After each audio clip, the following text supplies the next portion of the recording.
What's going on, everybody? You guys are having a great day today.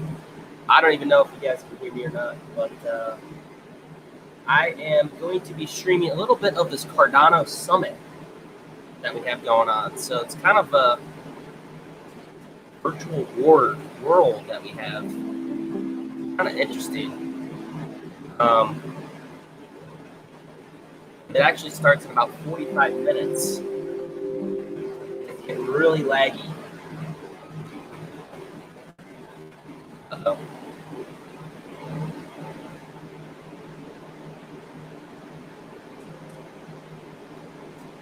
Got a really laggy Cardano Summit world. But if you guys are just joining, I'm streaming the Cardano Summit. Just showing you guys a little bit of what's going on here. There's supposed to be some big announcements going on today throughout the day. So potentially we'll see some price action going on.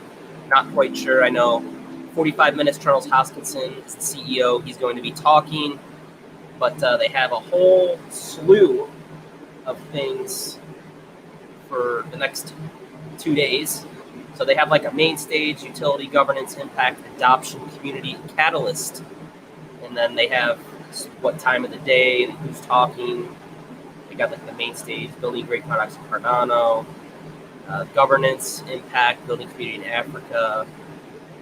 So it looks like it goes pretty much all day, all the way up until about 7 p.m.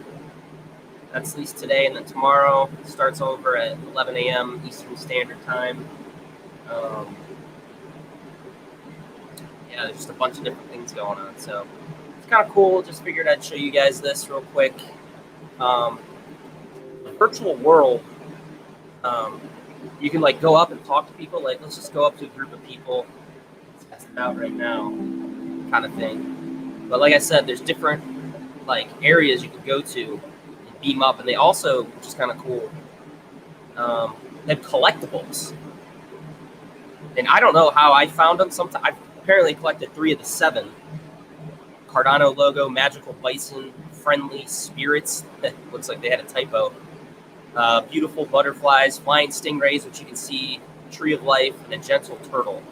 So I've been like walking around here the last like 30 minutes and whatnot, just kind of exploring. But I haven't been able to find any of these collectibles. But then all of a sudden, it just magically got unlocked. So this is something completely different, guys. I've never seen any other thing or any other type of crypto do this. But let's just go and try to join. There's people talking, but it's kind of cool. You can scroll. These are all actual people. So this guy's from Dubai. Let's join the chat. What's up, man? How's it going? Can you hear me? You're from Dubai? But a lot of people I don't think are talking. I was talking to one guy earlier. Flying stingrays in the sky. Yeah. So yeah, they're in the sky. Let's strike it. And like I stood all the way to the edge and was like clicking on it and stuff. So I don't know if like you get close enough that you can jump and stuff. It's kind of cool. And then it just like activates it. But anyway, with the collectibles, there's different challenges. After the summit, there'll be a prize drawing where 1,000 of each will be minted in the Terra virtual world. Limited items you can keep in your digital wallet. So winners will be notified by email, which is kind of cool. So I don't know. I'm just walking around, waiting for 11 o'clock Eastern Standard Time to hear Charles talk.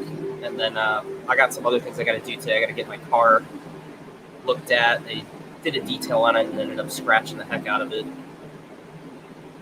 which you can't really tell unless you put an LED light up to it. So I got that going on, but I'm just streaming here, guys. I'm going to try to interact with some people.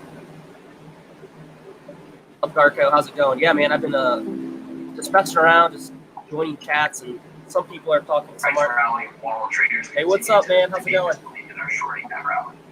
Can you hear me? Got it. And then Sopra, which is, I feel like you, me, and Sopra have been hanging out all summer long, buddy. I don't know if that guy's doing. See, team up to one of these things. Here's the Tree of Life. So this is one of the collectibles. And I don't know. I walked all the way up to this thing and like pressed like a bunch of buttons and nothing happened. But so here's option. Let's go up to this.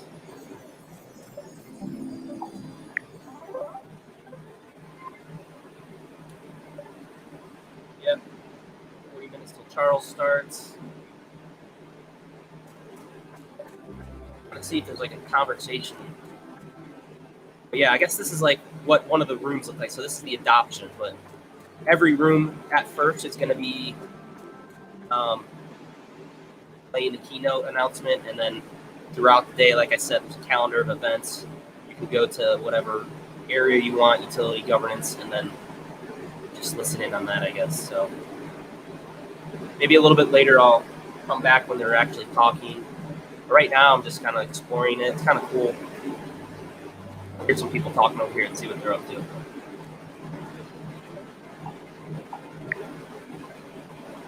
What's going on, guys? Hey, can you hear me? Yeah, can you hear me? Yes. Holy crap, this thing works. Okay, cool. Is it loud on your end, or can you hear me pretty clear? I can hear you pretty clear. Okay, cool. So I got a bunch of fans around me, but yeah, I'm streaming on my YouTube channel right now, so you got some people listening to us. Oh, wow. Okay, that's great. Who are you? Are you the Army of Spies guy? I'm no, my YouTube channel is Crypto Airborne. If you want to look me up. So I have a baby here who's joining us. So if you're Crypto Airborne, are you in the air? No, it's I was actually in the military. I jumped out of planes with the 82nd Airborne. Oh, okay. So, and I like crypto, so it makes sense. Crypto Airborne. Oh, wow. Okay. How many different cryptos do you own? Right now I got like a small bag. My main bag, obviously, Cardano. So I'm just here checking this out. VGX token, the Voyager app, if you ever heard of that, if you're in the US. Yep. Yeah, so I got a bunch of VGX, and then I got some StormX, a couple other small things, Polkadot. What about you? Got it. I got some of the Matic, just because that's, I don't know, I'm really big into technology, so it's a well-made one. And then I'm mostly Cardano, but then Bitcoin is just money, you know? Yeah. And I have the Bitcoin, and then, I don't know, the governance and stuff on this is getting weird, but I've got it in BlockFi earning interest. So, and then I have my Cardano stake, and that's earning interest, which is Nice. kind of cool. So, Yeah, I like the Voyager app that I use. They're definitely given the most interest, and they just launched it's called a Voyager loyalty program. So there's like different tiers that you can get. So if you hold like 500 VGX tokens, you get the tier level 1. So you get certain like cashback rewards on different trades and stuff. Like if you do a market buy, there's a spread within when you buy it, and you get that back every 15 days. So it's kind of cool. And then you earn, I want to say, I don't even know what the interest rate is now, but you can do an interest boost. So like I'm like the third level if you hold Bitcoin. And I don't want to say the wrong thing. It's like 6.25% or something, I think I get. And then USDC, you get 9% interest just holding it on the app. Yeah.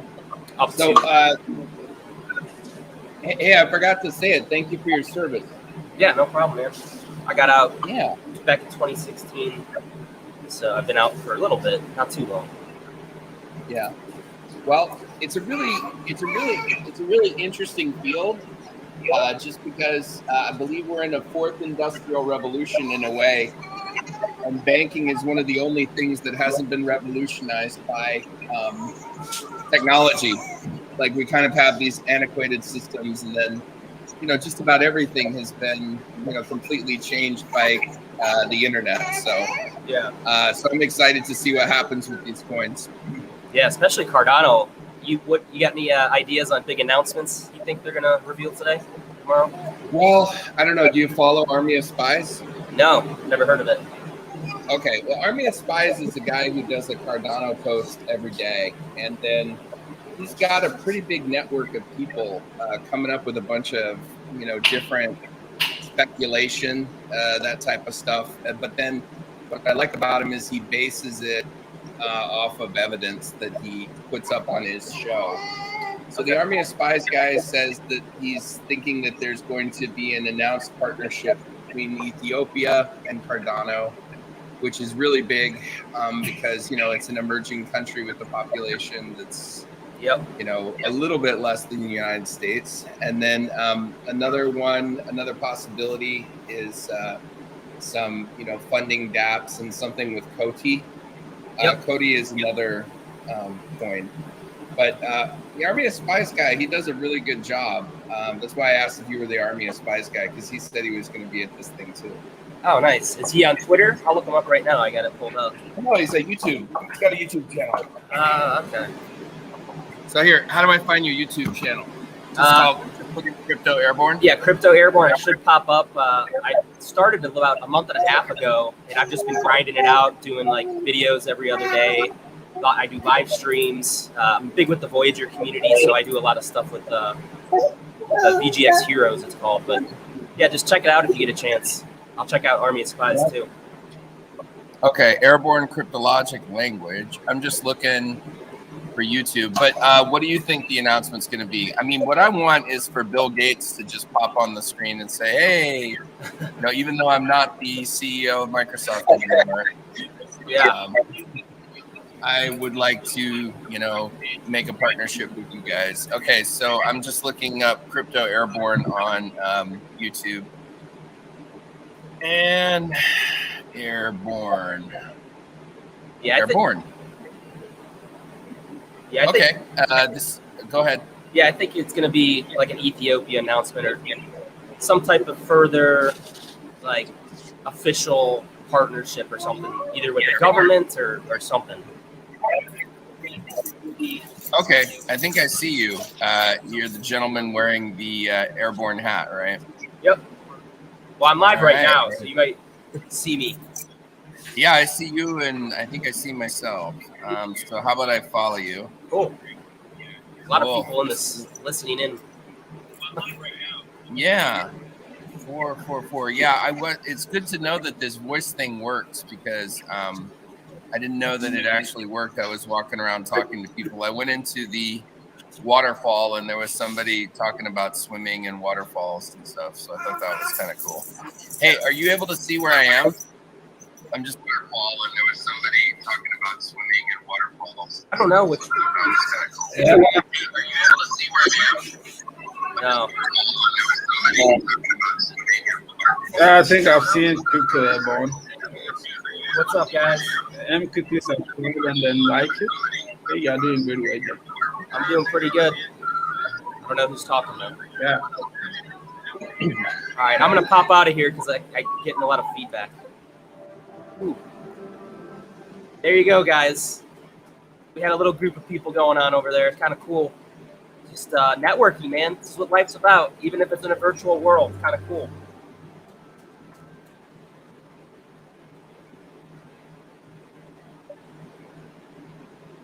Let's beam back down.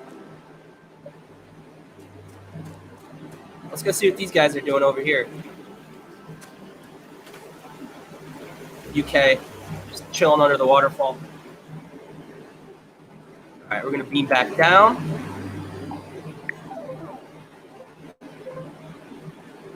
Oh, it gets really slow. Whoa. There's a lot more people than there was a little bit ago. Now my thing is froze. Come on, I got a pretty good graphics card too.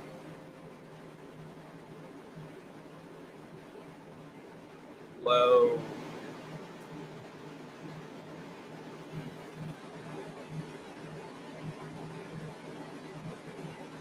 Definitely having some issues.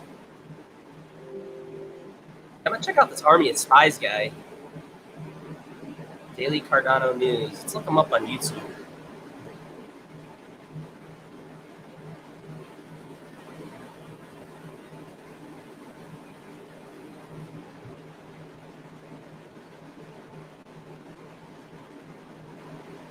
Cardano Summit is almost here. Rumors again. Okay. Let's sub them. Well, I'll check that guy out later, though. But yeah, if you guys know about Army of Spies, let me know. All right, here we go. And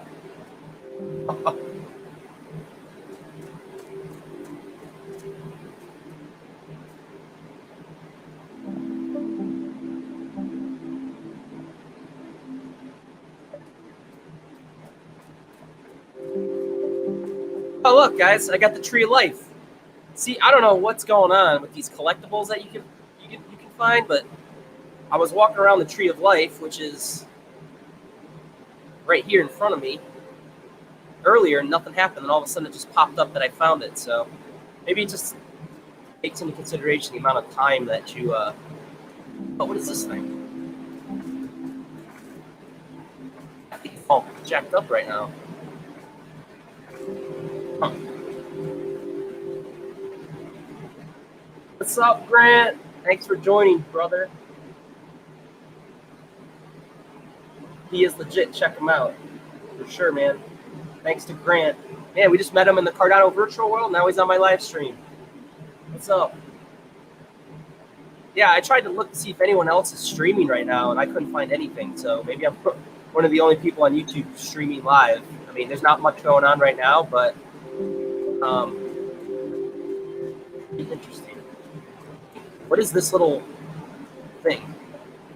Oh, apparently there's someone here. Switzerland. Hello. What's up? Okay, I don't think there's anyone there. I'm trying to see if there's like a group of people.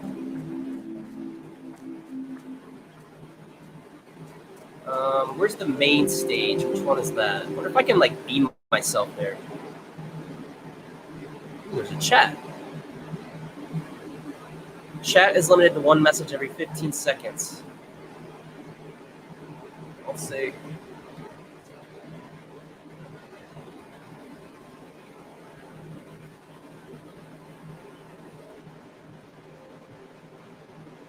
I'm gonna show myself in the chat.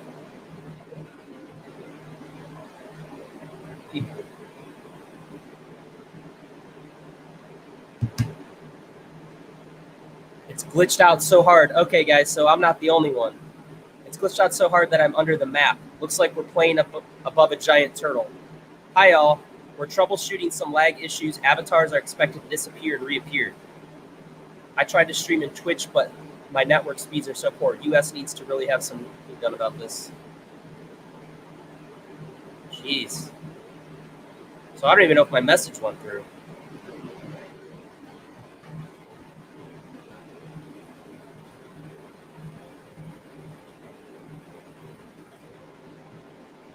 I think it.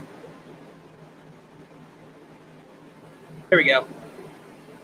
I knew it wasn't my graphics card. It's probably because there's so many people that are in this. But you'd think that they'd anticipate so many people coming onto this that they would get their servers all up to speed or whatever. But yeah, I want to see if I can beam myself there. Okay. So if you do want to join something, I guess you just click on it, and then once it's actually active, you just click join session. What's up, Kenny? Who killed Kenny?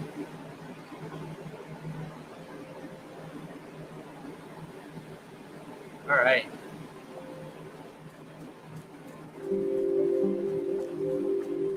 I want to join some more people, but actually, it's so glitched out, I don't see anybody. I guess I'm walking by people, but everyone's disappeared. All right, let's go up to utility and see what's going on.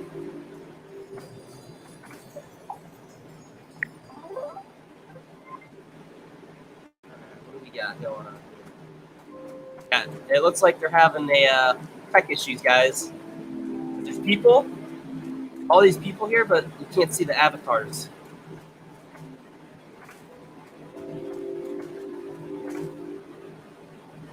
Yeah, Striker says the same thing.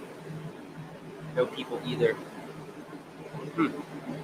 Did you find all the collectibles, Striker? Or know where they're at? but I think it's all jacked up right now. So if you go down here to this collectibles thing, I've apparently collected 4 of the 7. I see the stingrays flying around, but I don't know how to like actually get it. The gentle turtle I've been looking around for, and the butterflies. There's lots of butterfly things flying around, but I don't know how to get it. Let me know. I don't even have names like you have. Oh, wow. Yeah, guys, it looks like we're having some technical difficulties with the Cardano Summit world we're in right now. Need myself back. It always gets really laggy when I go back, but uh-oh. We're glitching out. I only have the Cardano logo. Yeah, I think it's like right when you joined, there was that like Cardano thing that you walked through. Maybe that was it. I don't know. Wow, guys. It is all jacked up. Let's go back to the chat and see what people are saying. This is not the best experience. So laggy. YouTube link doesn't work. Seems like I am alone now in the virtual world. Wow.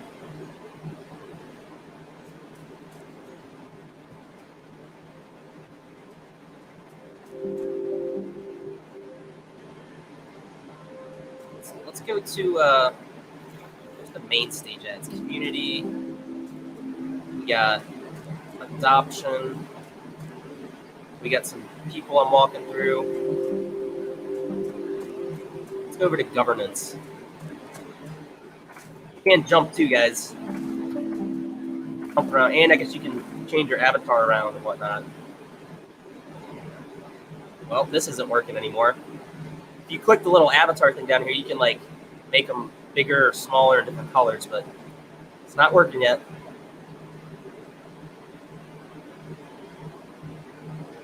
So we got 24 minutes before the main stage. Charles Hoskinson goes up, introduces everything that's going on, but not a lot of happy people right now, it seems like. Thank you, 5 people who are showing up, live streaming right now. Yeah, this is the Cardano Summit going on right now. One second, guys. I can't hear you. Yeah, I'm just streaming this Cardano thing. Sorry, guys. White view was over there. Let's go back over to governance.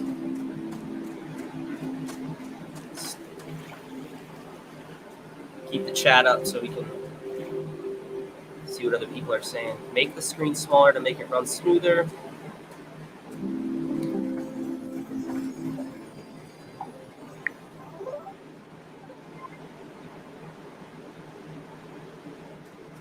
I don't even know if I can like activate voice chat. Because it's not even giving me the option to go and chat with people. This isn't good.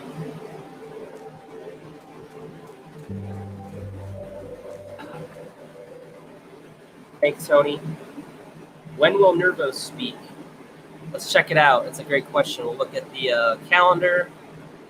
So let's see.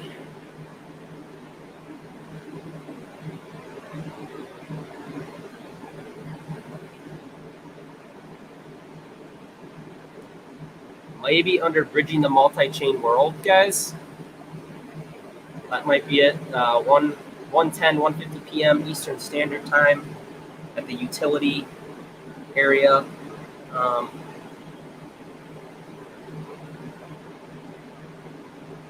Treasury governance bootstrapped in DeFi. NFTs in Cardano. That'll be interesting. From grape to glass. How to track and trace wine shipped across continents. That makes me think of VeChain. I know VeChain's a big tracking logistics thing. Blockchain for climate. Future of Walter Cardano.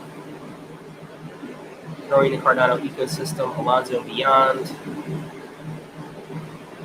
Okay, so I don't see anything specifically about Nervos talking, but like I said, guys, maybe in the utility section earlier. Let's check day 2. AI and robots. Bridging the gap, connecting people to capital, networking break.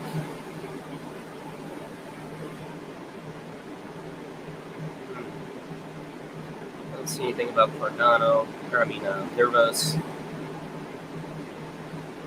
DJ.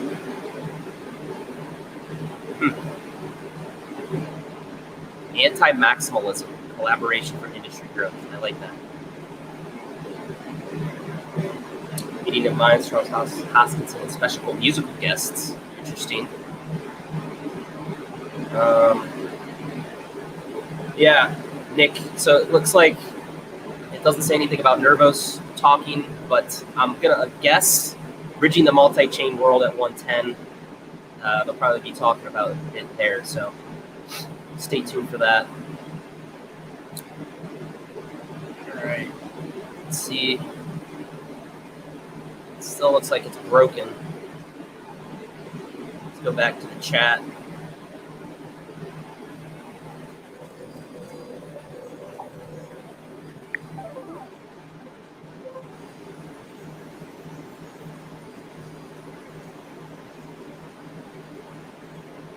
If you guys are new here, smash the like button. We're just exploring the Cardano Summit virtual world right now. And just an FYI, they are having some issues right now. I was streaming earlier. If you guys were watching, I was talking to people and whatnot, but it seems like everyone's just disappeared.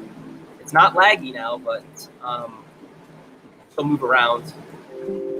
Kind of cool, something different. Like you can see people like where they're from if they have it enabled up, but can't interact like I was earlier. I had actually Grant in here.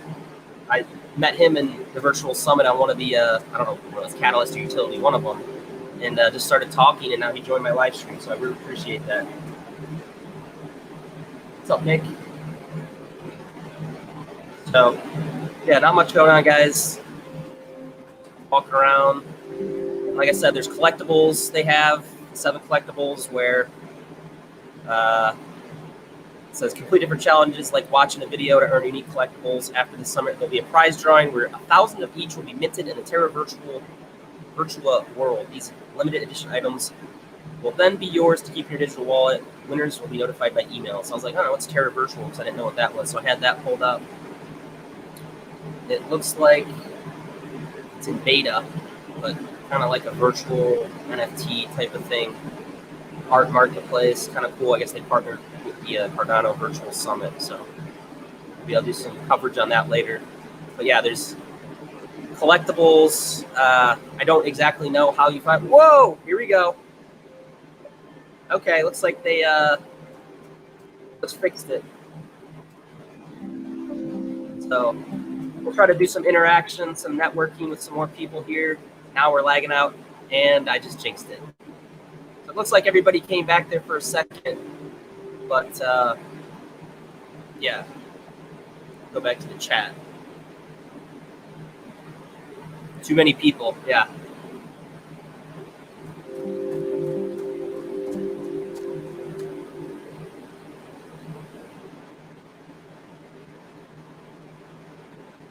Wow. It's not a fun user experience. The moderator, let's see.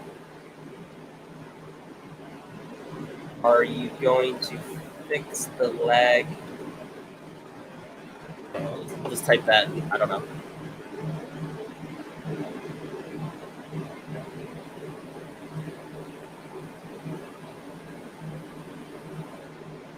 Okay, yeah.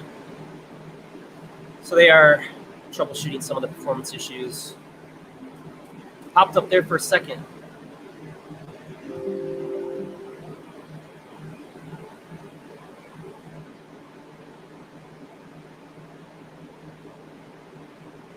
Someone said the Cardano price is dumping right now. Actually, I have no idea what it is. It's up 5% on the day, but only down 0.9%. So Cardano's at $2.35. I I think we just got some futsters because this isn't working. But it was pretty cool at first when I was walking around earlier. Now it's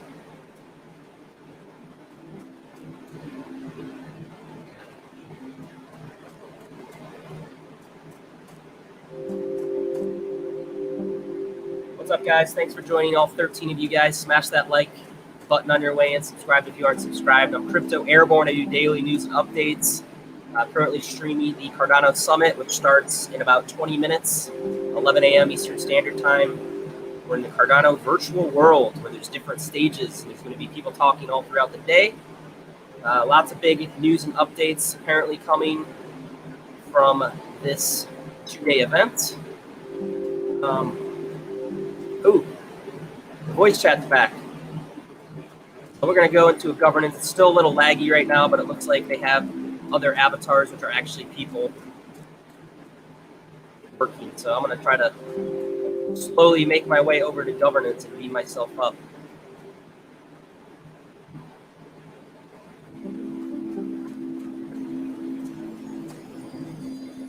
All right, let's go. Beam up to governance island. Let's go.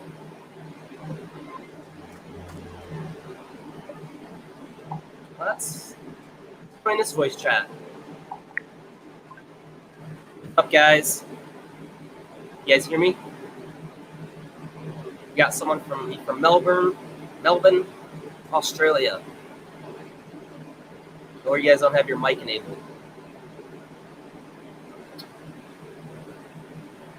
It doesn't look like anyone's chatting here, but everything seems to be working now.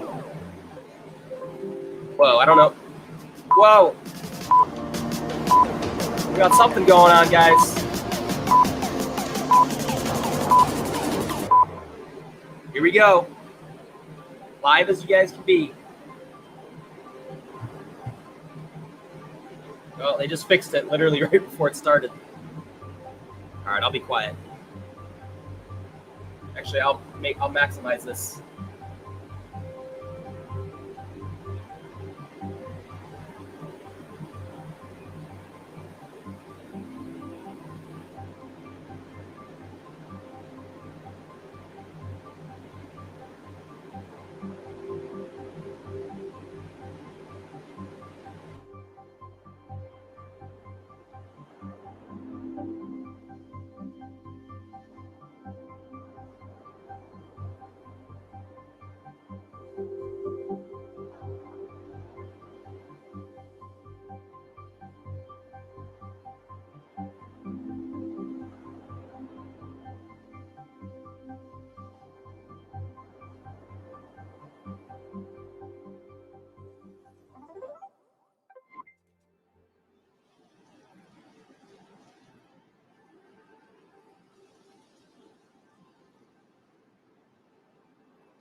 All right, guys. So it looks like it was just a quick introduction there. But thank you to these 16 people here joining live, watching the Cardano Summit taking place. So it looks like we had a little sneak peek there. Got a lot of people right here. Let's see if there's one. These guys are talking. Let's join them. Well, what's up? I'm waiting. What's up? How's it going, guys? How's it going? Hello. Hello. You guys pumped? Can't wait. Been waiting since 2017 for this. Heck yeah. What do you guys think's coming out this weekend? Do you think there's going to be any big announcements? What are your predictions? I think there'll be some type of I hope yes, of course. partnership. Yeah. I think a government partnership with Wyoming, like a state government partnership. Yeah, that's a possibility. Because isn't that where Charles, I think, is right now? Like he's streaming from there or something? Yeah, that's where like that's where all this is based out of. And then like he's been in like really like lots of down talks like with the governor and Kate Long and stuff like that. So that's my guess. That or something about Africa might come out today too. Yeah, I've heard that too. Ethiopia or something. So I'm pretty pumped. Yeah, Charles is going to Africa, I think, after this for a pretty long time, and he's like meeting with like 5 different countries. Cool.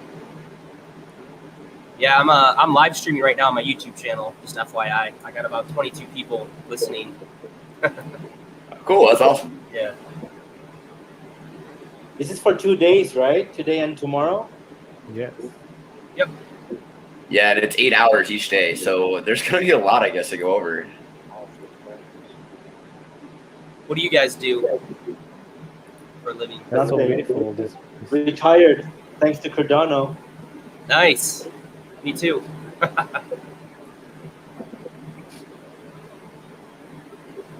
I'm not there yet. Almost.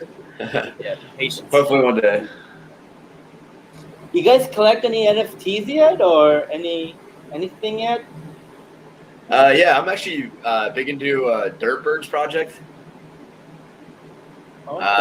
Yeah, I'm in their Discord. I've been helping them run things, and I don't know, we minted last week, and we got a lot of. We just released our roadmap for Series 2 to come out, so exciting stuff there.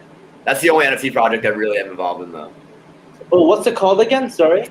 It's called Dirt Birds, DERP, and then Birds. All right, I'll check that out. Yeah. Is that on sure. Ethereum? It's on Cardano. I still haven't dabbled in the Cardano NFTs yet, but it's on my list of things to do. It's very young space. It's they have some issues with minting sometimes like that, but the fees are low, and I mean the settlement is pretty fast. Okay. Yeah, I did a trade. I sent like 15 NFTs in one transaction one time. It was very quick, which is pretty cool. And you can't do that on Ethereum. Yeah, I believe the big CNF, so they call them CNFTs. Like they're pretty sure that marketplace is announcing some kind of release date for their smart contract implementation. Because right now they do it kind of like a escrow style, but I think that the smart contracts will be implemented like early October, and then you should really see things start to pop off. Can't wait. Hey, I got a question for you guys. What do you guys think about the Nervos network cross-chain interoperability with Cardano? I hear they're talking at some point today. You guys know anything about that, or have any ideas? Is Nervos on top of their own blockchain, or are they on top of Ethereum, or? With Cardano, yeah, they're going to be like interoperable. I don't know too much about Nervos. I heard about that they're gonna make a bridge. Yeah, the bridge. Yep. Okay, but I don't know too much about it, so. I'm trying to look at the agenda. I wonder, like, does anybody know about like the token converter, like when that's coming out, when you can convert tokens from Ethereum to Cardano? Like Sunday swap. No, like The like ERC20 converter? yeah, ERC20 converter. So like projects that are on Ethereum can now port over to Cardano. Like I think that's only like the ones that IOHK partners up with. Like for example, let's say SushiSwap wants to port over to Cardano, they will talk to IOHK, right? And then they will have to have agreement, some type of agreement, right? I don't think just any ERC20 will be able to port over just automatically. They will have to be type of agreement with IOHK, and then they will have to go back and forth. Because they would have to talk about the tokenomics too, right? Yeah, I think it would be just it'd be more so that like SushiSwap would have to not like make an agreement with anybody, but just like allow or have a plan to move to Cardano and then allow interoperability. Like I mean, like for the token conversion. I know like Ajax is doing it. As soon as it comes out, Ajax is gonna be moving their token over. So like you could have the ERC20 or you could have the Cardano version of it. I see a stable coins like USDC and USDT coming. I see that. Yeah. For sure, I see those coming for sure to Cardano. So have you guys gotten like Singularity Net at all? All right, I left those guys. Thank you.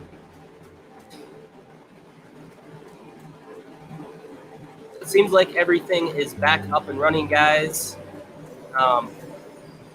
gonna make my way over to the main stage, even though it's gonna be playing on any stages. But I just want to see if there's anyone over there. Now it's real laggy. It always gets real laggy when you beam back to the main area. So,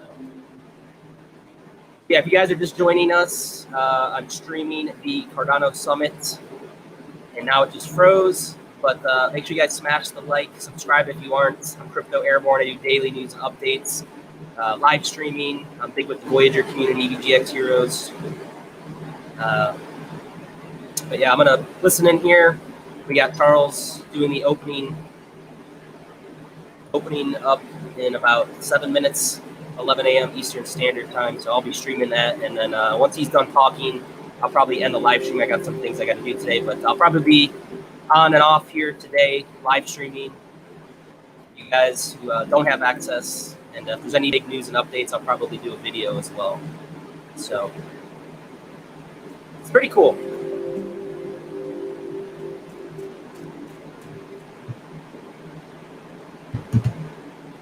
All right. I don't even know which one the main stage is. It's going to take me forever to get there. That's kind of cool. Whoa. What's that thing moving in the back? I don't remember seeing that. Utility, Catalyst. We got community over there.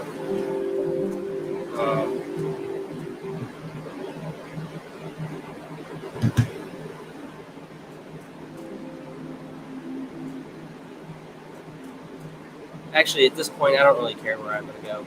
I'll just go to whatever's closest. But just go back to utility, I guess.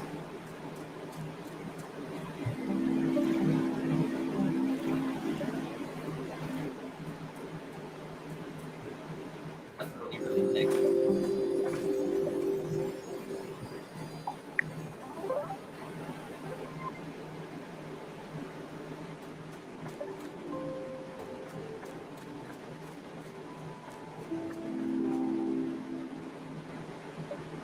Oh, this guy wants to talk. What's up? Do you know where the main stage is? No, I've been looking for it, but I don't think it matters because they're going to be playing the main thing in all the stages. Everywhere? Yeah.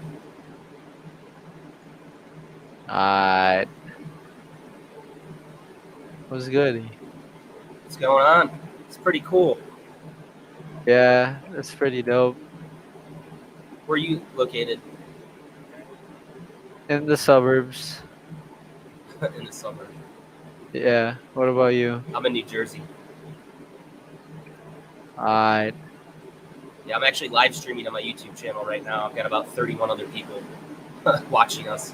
Alright. To all the viewers out there, Yep. what's good? We about to go to the Okay, that dude's kind of weird. Where are you located? The suburbs. Okay, bro. What's up, Mikey Van? Jersey. Yeah, I'm dirty Jersey, bro. Fist pump it. Uh-oh. It just happened. It froze. We're getting ready. The turtle? The turtle head. Oh, yeah, it's so laggy. Oh, that's a turtle head. I see what you're saying. Okay. Is that a turtle head? Oh, yeah, I got to get back to this. It's so laggy right now.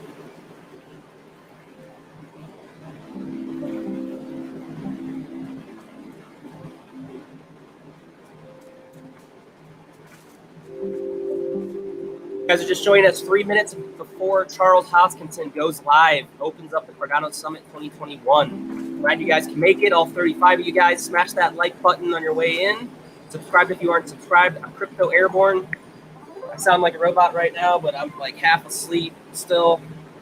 I'm going to stream the main part of Charles talking, and then I got to head out, do some things.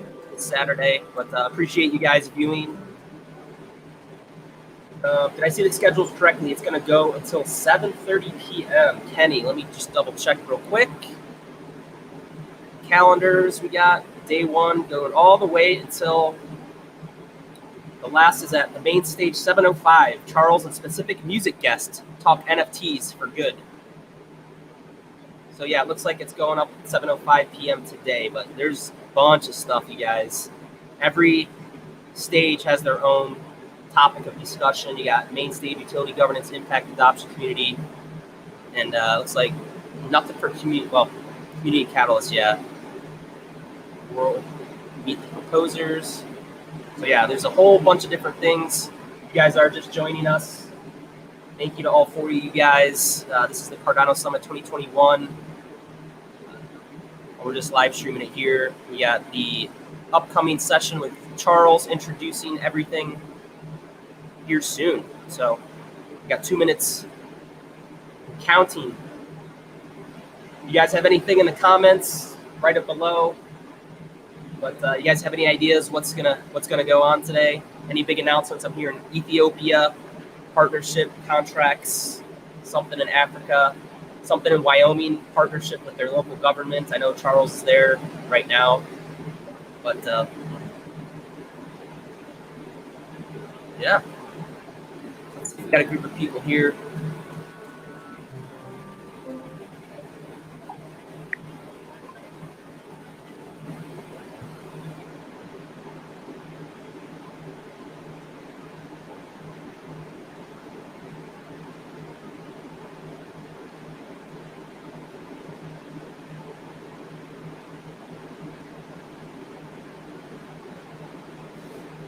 All right.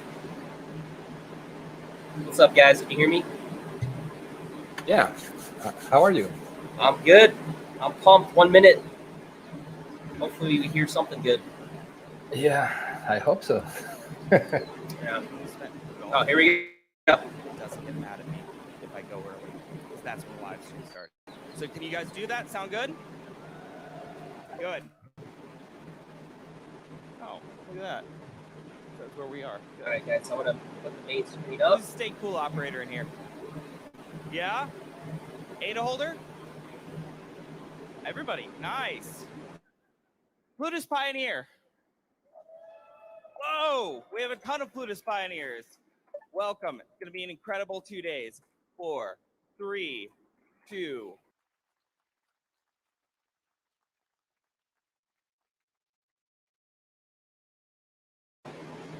All right, guys. Thank you for watching live. Holy crap. I got 556 people in here. Smash that like, subscribe. We just had Charles Hoskinson talk home opening for the Cardano Summit 2021. Hopefully you guys enjoyed that. I am going to be streaming throughout the day, so make sure you guys follow me. Looks like we got some more stuff coming on. I don't know. Yeah.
everybody. My name is Jerry Fratiscatos. I'm Chief Commercial Officer at Input Output. I'm here today with Chris Ergen, Head of Innovation at Dish, Charles Hoskinson, CEO of Input Output, and Stephen Stokels, Head of Boost. I'll be moderating the panel today. We are here to reveal some exciting news. Chris, why don't you kick us off? Yeah, I'm excited to announce that Dish and Input Output are entering into a strategic collaboration to build blockchain services to make blockchain a core part of our network and consumer strategy. Thank you, Chris. Let's kick off with our first question.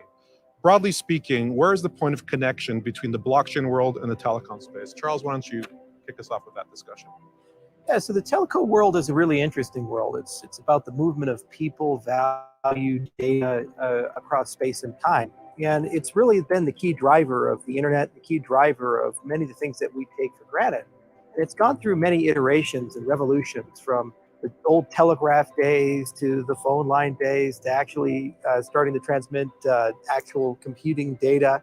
And now we're in a situation where we have this desire to have a global network. We have this desire to be one global community and be very consumer focused, where a consumer can seamlessly move from one place to another place and have predictable cost and quality of service for their networking. So they can get their apps and their data where they want it, when they want it, how they want it. The problem is that when you actually look at the underlying business structure of the telecommunications space, it's very ossified, it's very 20th century in its thinking, it's very proprietary, it's very siloed and walled. And that's no good for anybody. It actually reduces the amount of profit businesses can make, and ultimately it hurts the consumer. The point of the blockchain space, just like we're doing for money and just like we're doing for property rights and voting and other things, is to say, can we apply those same techniques and concepts with a tier one carrier to revolutionize connectivity? And it's so exciting to be working with Dish because they're kind of the rebels of the telco space. You know, back from the beginning in the 80s, from their business model, they've gone through many iterations and innovations, and every step of the way, they were always leading and transforming the entire industry that they were in. And now when we look at telco, we think that there's a lot of intersections between the use of identity, the movement of data, capacity exchange, and other things that can be done and explored. And it can be done at a scale of millions to tens of millions of users, and eventually at a global scale. So this is a super exciting relationship and partnership, and it's one that we can't wait to see how it goes. It's very challenging from a protocol viewpoint, an engineering viewpoint. We have to do a lot of science, a lot of innovation, a lot of engineering to be able to make blockchain protocols fit for purpose for the carrier space. And it's also really exciting from a customer experience because telcos have scale in the tens of millions. So these types of deals don't just bring something to a back end at a server somewhere that nobody sees. If you get them right, you can fundamentally transform the entire model and innovate the telco to a point where it's front and center in a person's digital life, their economic life, their consumption life, their media life, and ultimately make it a better, fairer, more transparent and cost-effective experience for everybody. Thank you, Charles. Stephen, would you like to add to that? Yeah, I'll hammer home the point that Charles just made about sort of the consumer. And if you look at telcos, Boost, already millions of customers, eventually tens of millions of customers, there's scale there. And the ability to actually take blockchain-based technologies and actually innovate, provide new services, whether it be loyalty programs, whether it be actually an expanded ecosystem, and really have a telco and an opportunity to kind of take back some of the value that they've given away to app stores, that they've given away to sort of software providers, and really bring that back to the network piece as well, is a huge opportunity from network all the way to consumer. So we're pretty excited about the types of things we're going to be rolling out very shortly on the consumer side, all the way down to the network side. Chris, you want to bring it home? Well, sure. I mean, I think I look at it a little bit more fundamentally, which is that blockchains are useless without connectivity. And so having that as a fundamental part of what we are building to bring the network connectivity that we're putting into the market, as well as the blockchain-based protocols that the Cardano family brings to us, these are going to be two individually powerful technologies that together will be something I think a lot more exponentially bigger. Yeah, from my standpoint, from a commercial perspective, I find Metcalfe's law comes into play here. So we've got a big network, which is the telecom network. We've got the blockchain network. And as we know, the value of a network is the square of the users of the connections. So it just makes sense that networks work together. That's kind of from my perspective.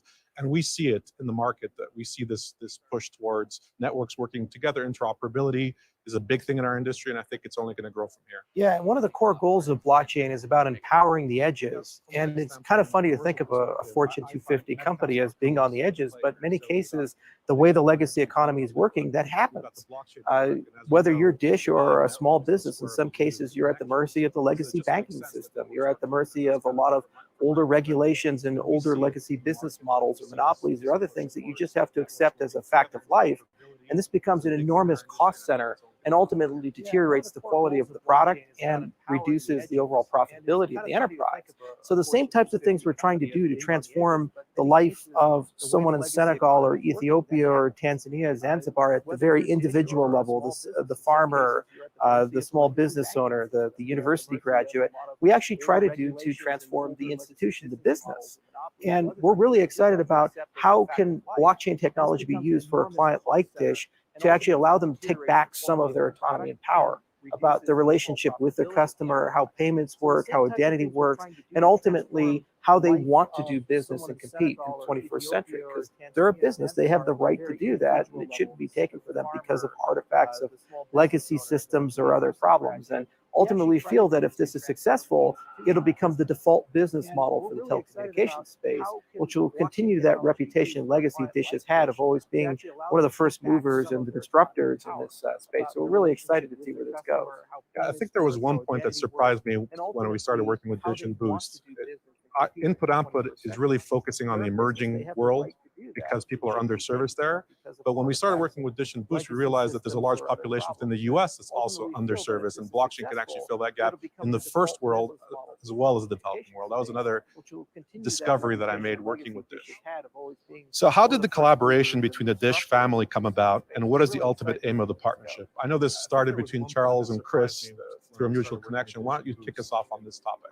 Well, we were one of the first public companies in the world to start accepting cryptocurrency as payments. So in 2014, I think it was, is when we sort of entered the fringes of the blockchain space. And I've been investigating how we can leverage this technology to help improve our business and help the experience for our customers for some time. And thanks to a mutual friend who introduced Charles and I, we met earlier this year. And I think I was immediately impressed with his way of thinking and the way he sees blockchain interacting in the world. And I thought that it was just a great opportunity for us to engage with somebody that was competent and had some really big vision for what we could do together. And so it started to really snowball from there. And so here we are 9 months later. Yeah, it's been an amazing relationship. Usually when you think about Fortune 500, Fortune 250, Fortune 100, is you get these larger and larger corporations. There's typically all this enormous bureaucracy that exists in these companies. And you kind of start in the front door and you slowly but surely work your way through to be able to cut all that bureaucracy out and talk to the inner circle of the company about, well, where do you want to go in 3 years, 5 years, 10 years, 15 years? Where do you think your industry is going to go? And then say, okay, well, what do we have as a company in our portfolio that we can give to you as a company to use to get you where you need to go? It was just an incredible conversation. I think we probably have had 2-3 calls every week for 9 months. And there's been enormous amounts of work that's gone into every a piece of the relationship. But what we've been constantly impressed with is the level of competence, skill, and passion that the Dish and the Boost team has demonstrated throughout all of this. We've never really encountered bureaucracy. And if it is, Chris has done a phenomenal job of hiding it from us. I'm sure he's had to do that. And that's been a great honor. And the other thing is that we had the freedom to innovate in this deal. So we've invented entirely new things like proof of bandwidth, and we've thought about identity very differently as a consequence. And it's forced us as a company to actually really put the consumer front and center. We're so obsessed with writing scientific papers and all this formal methods code and these things. Sometimes you can forget that there's actual human beings at the other side of it. And what I love about working with Chris and Steve is that they always remind us of that. Like, what's the product? What's the vision? What's the consumer experience? How is this going to benefit the consumer, and so forth? And also, how do we get this to market quickly? Not 5 years, not 10 years, but how can we iterate and get it in now, and where can that happen? So that's been very refreshing that a much larger company than us has been moving faster than us in certain respects and kind of kicking us to make sure that we get things done. On the other hand, what we bring to the table in the relationship has always been that rigor. When we look at the track record of our industry, it has a track record of being very fast moving, tremendously innovative, and not caring so much about the hacks and mistakes or these other things. And that might work when you're a small business in Silicon Valley trying to find a business model. That can't work when you're a business with tens of millions of relationships, a 40-year history, and trust and regulation. So you need to know it works right the first time. And that's one of our expertise and specialty as a company. And something that's unique to our organization that we bring to the table is this idea of the use of formal methods and peer review, and being able to apply that to get a much higher level of assurance that the software is right and it's secure. On average, when compared to where the industry's at, I think ultimately that collaboration is going to be both innovative and also safe and suitable for the customers and regulators in this industry. And that's what makes it one of the most unique collaborations. We're moving at Silicon Valley startup speeds. We're real time having 2-3 calls a week. We're almost as if we're a small company in that respect.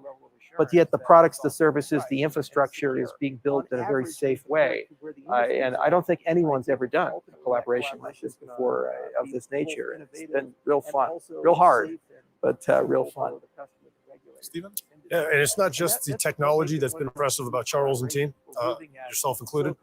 It's the focus on the consumer. When we kind of came in and took over Boost a year ago, it was really looking at the telecom space from a different perspective. Right now, if you look at the consumer wireless customer, they're bombarded with, I've got the fastest network and I'm $5 cheaper. And that's the messaging. Charles and team kind of share the same sort of view as us. We kind of look at it at how can we really deliver a deeper value to the consumer? How can we connect the consumer across a broader set of services in a more lubricated way? How can we bring new digital services to consumer? How can we actually give an underserved, underbanked population access to banking services, cryptocurrency?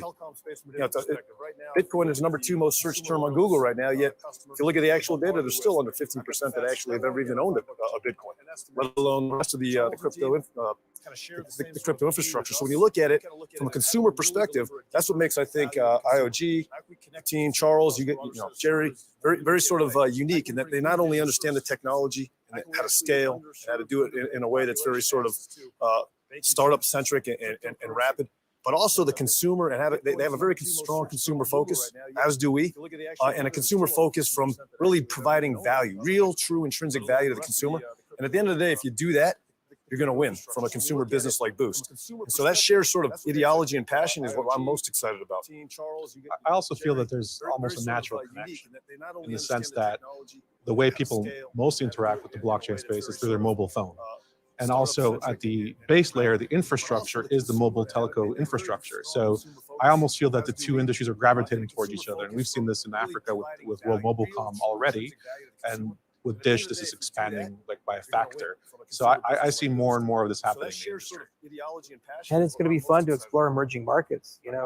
Once you get the model here, there's always ways to syndicate and franchise the business model. And that's the other cool part of this relationship is what we've built is this nice corpus where experiments can rapidly be done every 3 to 6 months. New business verticals can be pursued, new markets can be pursued.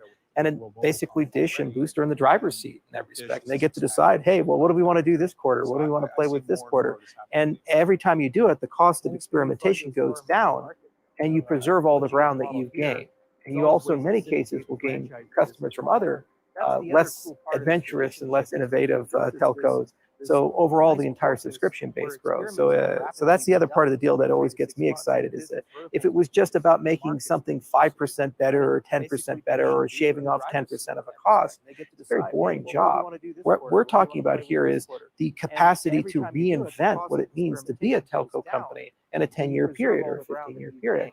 And this collaboration is perfectly well suited to ensure that those tools are accessible at the right place, at the right time, at the right cost, and the right scale for everybody.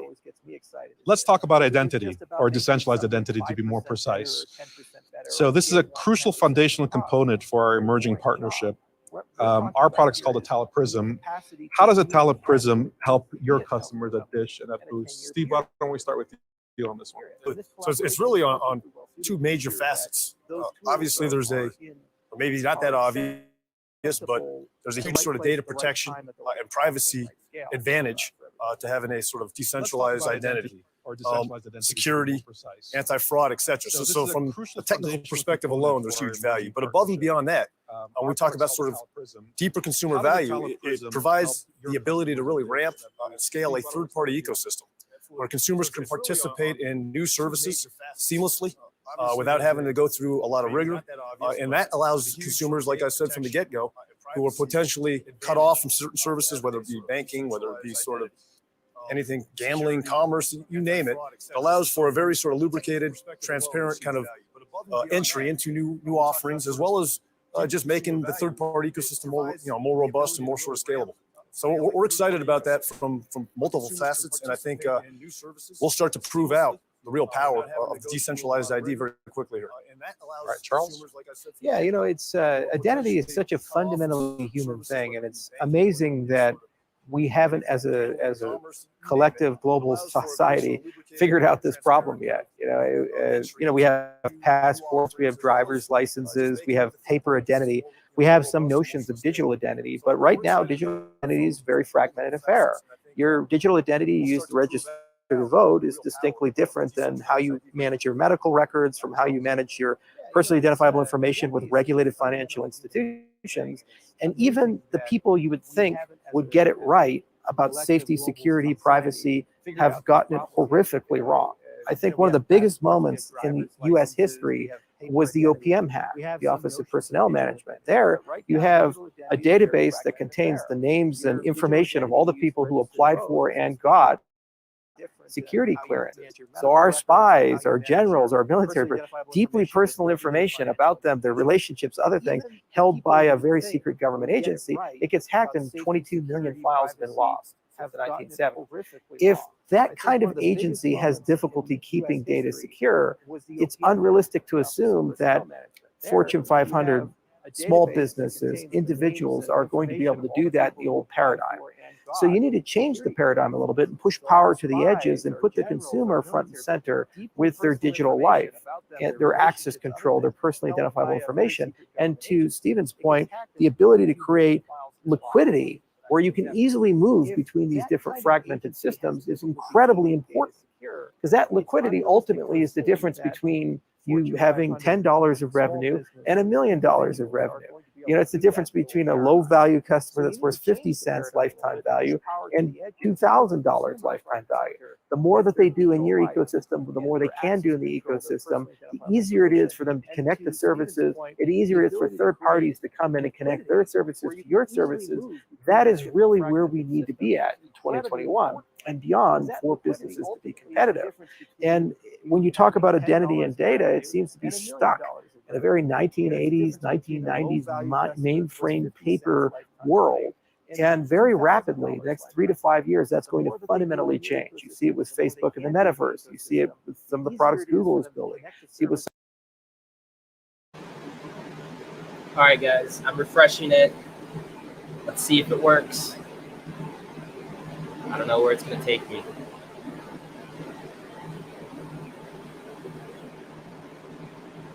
All right, here we go. Then that becomes the skeleton key that we can use to connect all of these services, and we'll get better safety, better security, better privacy, and ultimately more velocity of commercial transactions. And that's where we want to be at.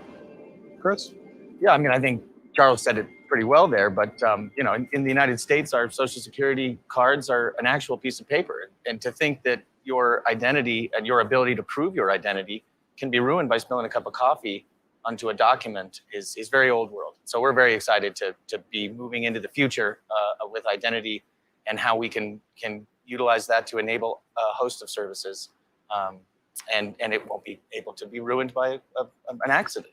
And the other thing is that you think about modern company, we think about identity in terms of people, but there's also sensors, there's IoT devices, there's drones. When we look to 2025, 2030 and beyond, the very notion of what is an autonomous agent, an object, what is something that needs an identifier is fundamentally changing.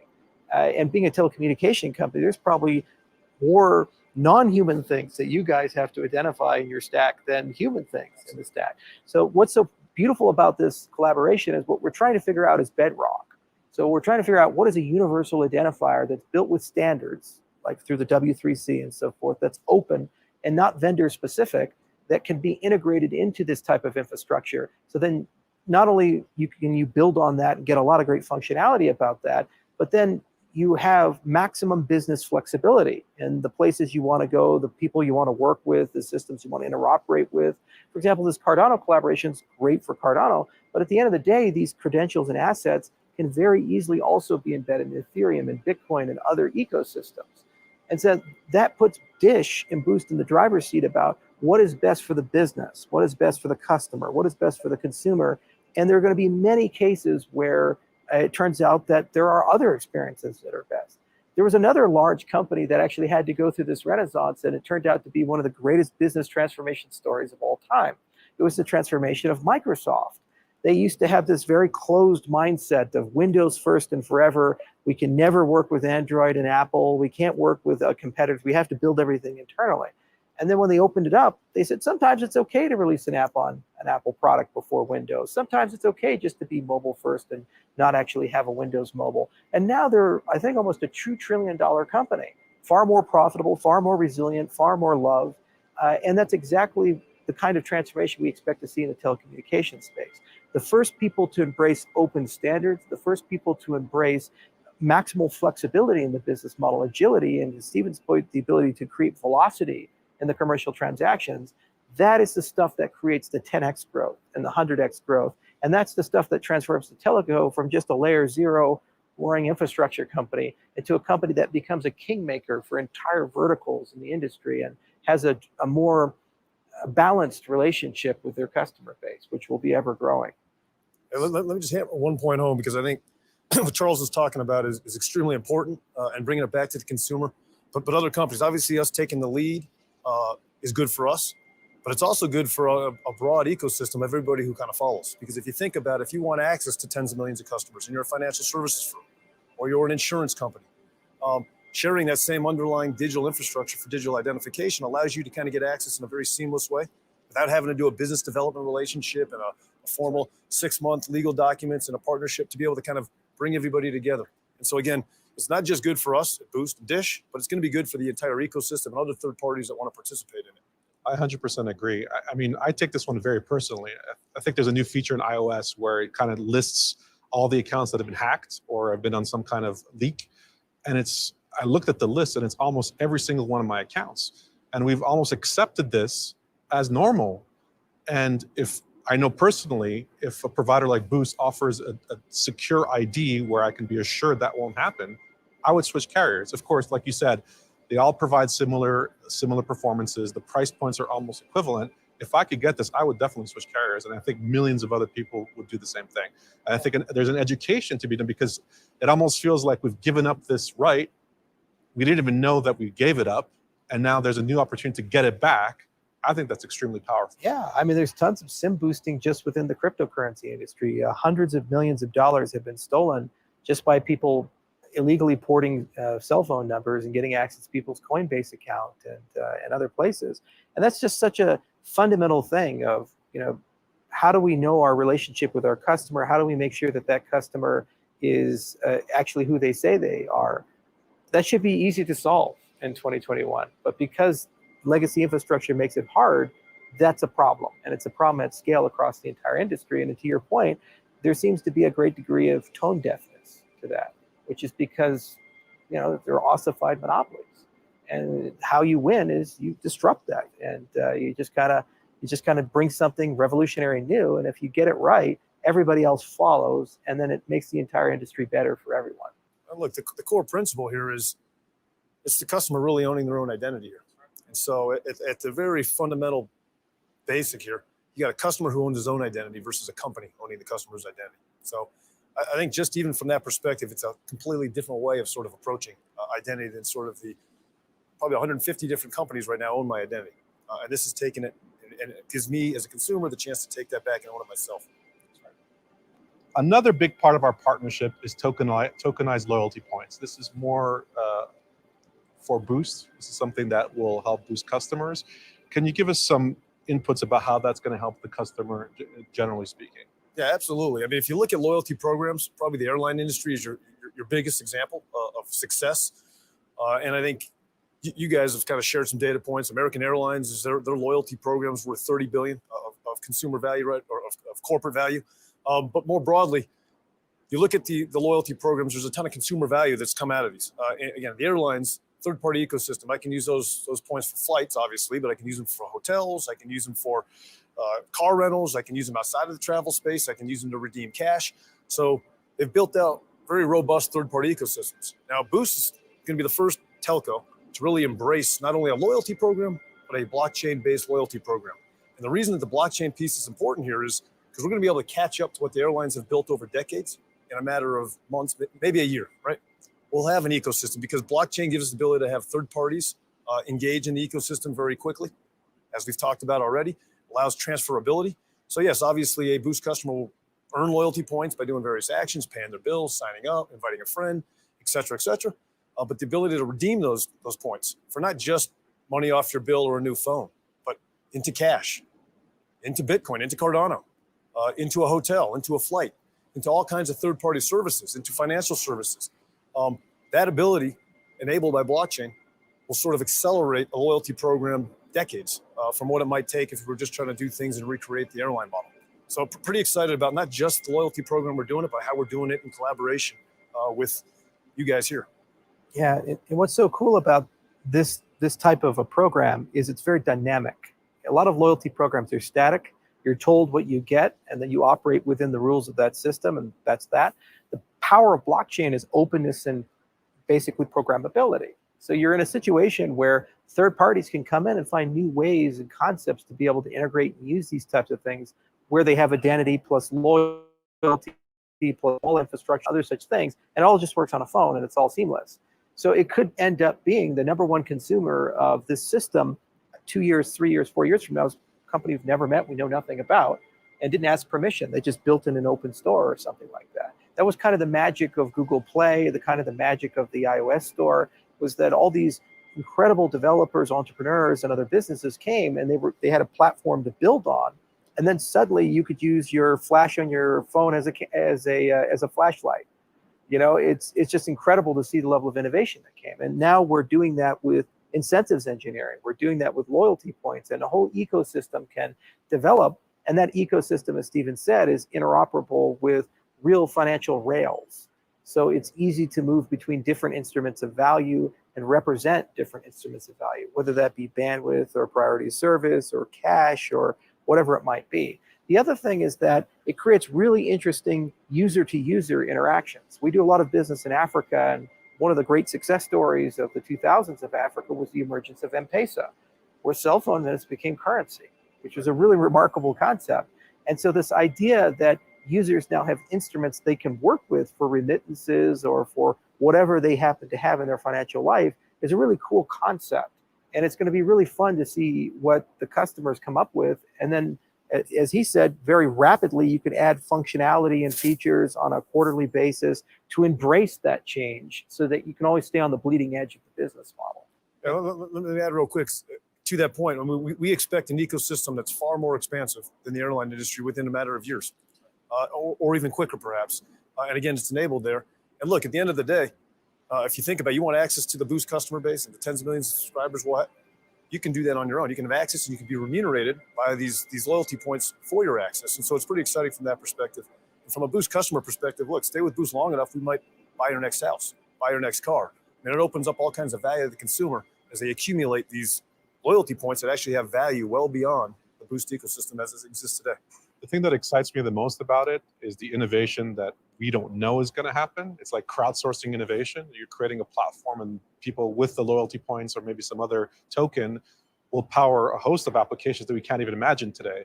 And I think, Chris, from your perspective, I think being able to crowdsource your innovation from your customers, that will actually be more loyal customers. So you get the engagement, the retention, the acquisition, but then you opened up innovation to the world based on this type of program. So I'd love to hear more of your thoughts. Makes my job a lot easier, for one thing. But clearly, networks are much more powerful the bigger they are. And so to be able to go directly to the community that is our customer, the people that we're trying to innovate on behalf of and get their input is incredibly powerful. And I'm hoping that this turns into something that's much, much bigger than just us. Charles, why don't you bring this home for all of us? Well, you know, it's a great beginning. And what's really cool is there's collectively a lot of brain power and a lot of goodwill and a lot of truly amazing ideas that are on the table. But for this collaboration to be successful, we got to execute, we got to move forward, and we always have to keep our eye on the prize about the experiences that are needed and the level of participation that's needed. So what's so cool about it is that just in 9 months, we've gone from, hi, nice to meet you, Chris, to this massive fundamental transformation of a Fortune 250 company. And I'm very optimistic that in the coming months to years, we're going to see that collaboration be shared with the millions of Boost customers and eventually the broader ecosystem, the entire cryptocurrency and blockchain space and the entire telecommunications space. This is the kind of deal that I can imagine in a decade horizon involves hundreds of millions, if not billions of people. I'm deeply passionate about it because to do the things we'd like to do as a company, we have to bank the unbanked and connect the unconnected. And that's a tremendous challenge. And to work with a tier one telecommunications company, it not only teaches us how to make our products more competitive and make Cardano a better ecosystem, but it also ultimately teaches us how to bring this type of connectivity and these ideas to continents like Africa, to places like Cuba, to places like South America, to places like Southeast Asia, where there are literally billions of people who are underbanked or unbanked and really need a leg up. So this is a very passionate project for me. And it's something that I'm probably going to spend a huge chunk of my time, and I know Chris has spent probably the majority of time this year on it. I'm invigorated, and we actually have a chance to make a real difference in people's lives. We have a chance to make a very big difference in the industry. And to work with a partner like Dish that's done this for 40 years, again and again and again, literally every time they came in, they were the rebel, the underdog, the disruptor that always found a way to look at and do things differently, whether it be satellite equipment out of the back of a truck to basically the things they've done with HughesNet and EchoStar and these other great product lines is really an honor. And it's the privilege of my career to learn from you guys and work with you guys. And likewise for us, I mean, the community that you guys have built is just getting started.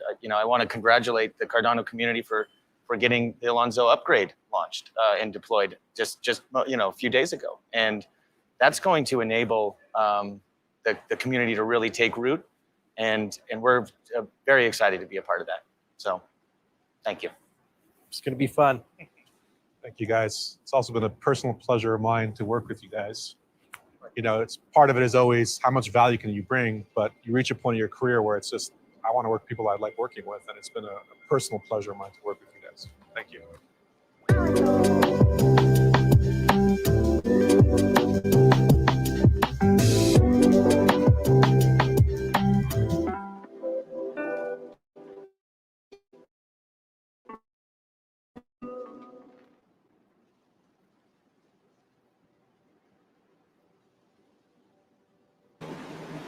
What's going on, everyone? Thank you guys for watching. I'm Crypto Airborne. Did not expect 650 of you guys to join in. I guess I'm going to be streaming this all day. I actually got to take off here in a bit, but I'll keep it up. Hopefully the comments don't get too crazy and people don't spam. I tried to block some of those people. But if you guys do see spammers, just go ahead and report it. That's what we can do. So I don't know what's going on next, guys, but I don't hear any audio right now, so I don't really know what's going on. Let's see.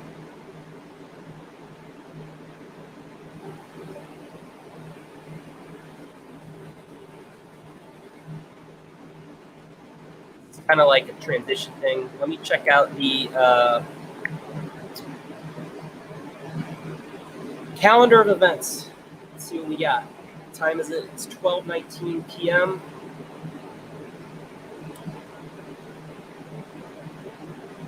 So it looks like we got an announcement building a new partnership ecosystem here in about a minute. There is a lot of other things going on, but I'm going to keep it under the main stage here for you guys. So.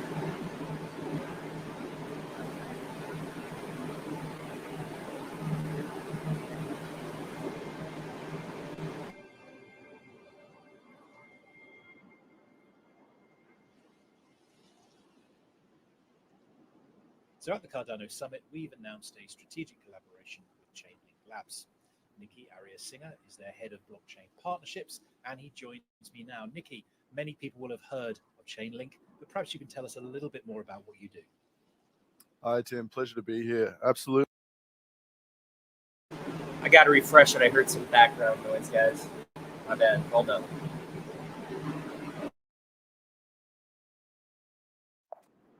So onto any blockchain. And the second thing that we're really focused on is enabling interoperability between different blockchains as well. So we offer a whole range of smart contract services. Just to give you some examples, we're very well known for providing price feeds. So these are crypto price feeds, so the price of BTC USD as a simple example. And we do that via a decentralized method involving a whole range of data providers, a very vast node operator network, and allows that secure price to go through to users. And we actually power about 70% of the entire DeFi ecosystems. So we started off with crypto price feeds, and in fact, there's a whole range of other smart contract services we provide now as well. So verifiable randomness. So this is on-chain verifiable randomness, which is very useful in areas like gaming and NFTs. And another product we've recently launched called Keepers. So this provides automation and smart contract maintenance services, very popular in the DeFi space as well. So for us, it's really about providing those smart contract services to users so they can then build highly user-centric and powerful applications on top of platforms like Cardano. So tell us a little bit more about your vision and mission as a company. So for us, we provide decentralized Oracle networks, but starting off with things like crypto price feeds and DeFi is really just the beginning. And fundamentally for us, our vision is really wanting to make a wider impact on society with what we call the truth in a cryptographic provided way. And this can really be provided via advanced smart contracts. And we really want to extend out what blockchains and smart contracts can do across a whole range of industries and across a whole range of platforms. And our broader vision, which we hope to achieve, I assume many years from now, is really to kind of focus on building an open source standard for how this type of cryptographic truth can enable blockchains and smart contracts to actually make useful applications for the world. So to bring it to life a little bit, in terms of the areas that I mentioned earlier, when I mentioned that ability to bring off-chain data securely onto any blockchain, this can happen via any type of data feed. Crypto price feeds is just the beginning. It can enable connections with payment systems and so on and so forth. But one example that might be quite useful is in the area of parametric insurance. So we work with a number of interesting fintech startups that are trying to enable parametric insurance in sub-Saharan Africa. And one of the key data inputs that's required for those parametric insurance contracts is highly secure, verifiable, and robust weather data for those to activate those particular parametric insurance contracts. So that's just one example, but there's a whole range of other really interesting data that we hope to bring to platforms like Cardano, so your users can build really interesting applications on top of that data. The second key area as well is enabling cross-chain interoperability. And this is really a framework for enabling bridges between different chains. And so this is something that we hope to collaborate with the Cardano ecosystem as well. And really what it's about is enabling a multi-chain world. So we're announcing our strategic collaboration, obviously, at the summit this weekend. Perhaps you can just tell us a little bit more about why you want to get involved with Cardano's ecosystem. We have a tremendous amount of respect for the Cardano ecosystem. I think there's a tremendous amount of respect, obviously, for the technical team behind Cardano, IOG, and so on, but also for the collaborative nature of the community as well. So I think there's a tremendous amount of respect between the Chainlink and Cardano ecosystems. Secondly, obviously, a lot of this comes down to timing. Cardano obviously has had a extended period where we've had different drops of upgrades over time. And I think obviously the most recent is Alonzo, really about enabling smart contracts. So for us, this is really about the right time to engage with the Cardano ecosystem and really a coming together of what is a very highly technically able and powerful platform like Cardano, and also bringing together Chainlink, which is really built to enable smart contracts via that off-chain data in particular. And what do you hope you expect the community to see as a result of this collaboration? Well, I think it's important to understand as we embark on this collaboration as well that the idea of integrating Cardano and Chainlink is a non-trivial matter. So, I always like to say that when we interact and when we complete an integration with a particular chain, it's a very high hurdle to meet. We have very high security, reliability, and scalability standards for every integration that we do. And so just as a mental model for folks in the Cardano ecosystem to imagine what we're trying to build here in terms of an integration is something that will enable, for example, hundreds of billions of dollars of TVL to be secured on the Cardano ecosystem, particularly in the DeFi space. So I think that's firstly an important point to kind of note. I think the second point that's really quite important as well in terms of our collaboration is that Cardano has a whole range of unique features that have been built, obviously for very specific reasons, but that obviously are key aspects that we need to kind of work through at a technical level. But we feel really confident that with a strong collaboration between the IOG technical team as well as the Chainlink Labs technical team, that we're actually very well placed to surmount some of those challenges and some of those hurdles and actually build a very, very robust and highly reliable and highly scalable integration between Cardano and Chainlink. And so what users can expect when this is ready, and we'll obviously provide updates as things progress, but really a two-stage process. The first is a testnet that will be made open to users to particularly deploy in a safe testnet environment some of those crypto price feeds, so the users can start to figure out how those add value to the dApps that they're building. Secondly, once integration that you get access to is a whole range of crypto price feeds, then followed by a whole range of additional other services like more esoteric data feeds, whether it's weather data, whether it's sports data or whatever it may be that's in demand in the Cardano ecosystem. And then some of those other services that I mentioned, verifiable randomness, keepers, and perhaps other services that are demanded by users in the Cardano ecosystem. But those will continue to be added to and as part of the collaboration. Nikki, exciting times ahead. Thanks very much for joining us at the Cardano Summit. Thank you, Jim.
Well, I don't know what happened, guys. It just kind of ended. I just walked away for 1 second.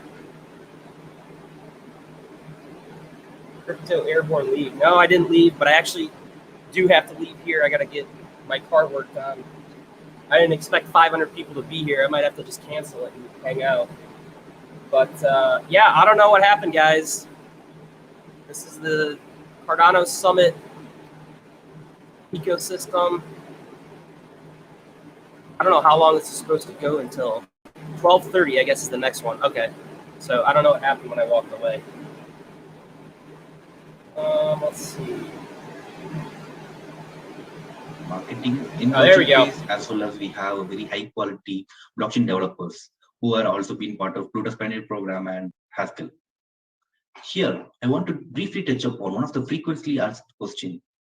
How about image rights and the usage of likeness of the players? I will not get into the details, but just to give a high-level understanding, there is a reference case which is historic, and this has been used as a reference for almost all of the fantasy platforms to use the image and the likeness of the players. The more detail has been submitted in the proposal, so which can be checked on that. Coming to the funding part, we request 50,000 USD through Project Catalyst. This budget is planned to be utilized in marketing, legal, and to hire a couple of UI and graphic designers. Our plan is to release the testnet by October and the mainnet by late December. Finance Club has a mission not only to target or acquire Cardano users, but we also want to export Cardano comes true. Thank you very much.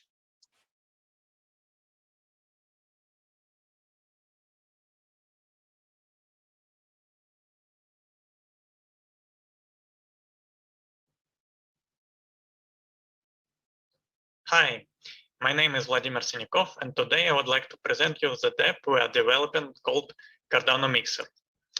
It is a private transaction solution for Cardano blockchain. One common misconception that many people have about cryptocurrencies is that they are anonymous. This is not the case in general. Blockchains like Cardano, Ethereum, or Bitcoin are public ledgers. Anyone who knows your real name and your public wallet address can track all your transactions on the blockchain. And for most users, there is at least one such entity with that kind of information. It's the centralized exchange where you bought your crypto. Then consider the fact that about 35% of the world's population lives under authoritarian governments. In these parts of the world, totally normal, totally legal things like, for example, donations to independent media may lead to some undesirable consequences. In these environments, people naturally have to take some extra privacy precautions, including the usage of private transactions. Finally, CBDCs and the ban on cash are coming to many countries. If not implemented correctly, this may cause some major damage to privacy of most people. In blockchain industry, we could limit the negative impact of these policies by building both privacy and identity solutions. There are several private transaction systems in the industry. For our project, we were inspired in particular by Tornado Cash for Ethereum blockchain. Our DApp will be an evolution of that design. With low transaction fees and rapidly expanding user base and ecosystem, we expect that a privacy solution for Cardano might see a similar demand next year. So how does a Mixer app work? Consider an example. Here are Alice and Bob. They both want to send crypto privately.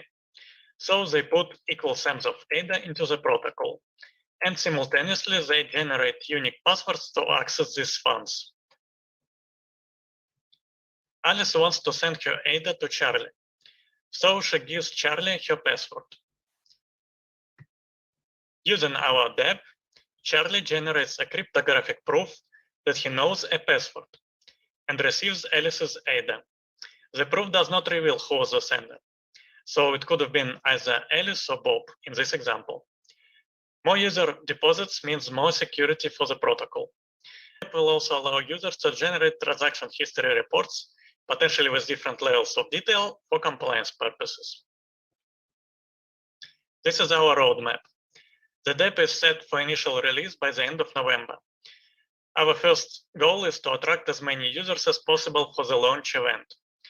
Over the next few months, we expect to complete our vision for the DApp. What comes after will be decided through governments by the community. We are a team of 2 mathematicians with experience in software development and a passion for building on Cardano. The Catalyst funding means 3 things for us. We will be able to do an independent code audit as soon as possible, improve our design game, and provide support to the developers to meet our roadmap goals as planned. To recap, we are building a private transaction DApp for Cardano. The initial release is by the end of November. Subscribe to our socials to learn more and to not miss the launch. Thank you for your support and enjoy Cardano Summit.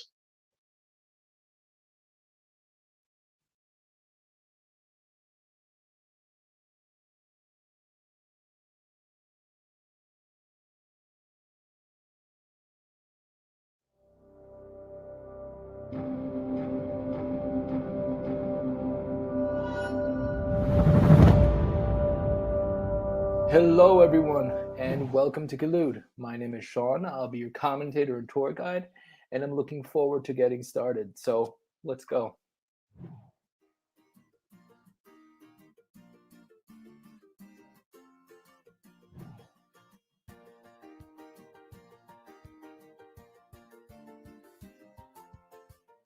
The film industry has aged. It is more than 100 years old.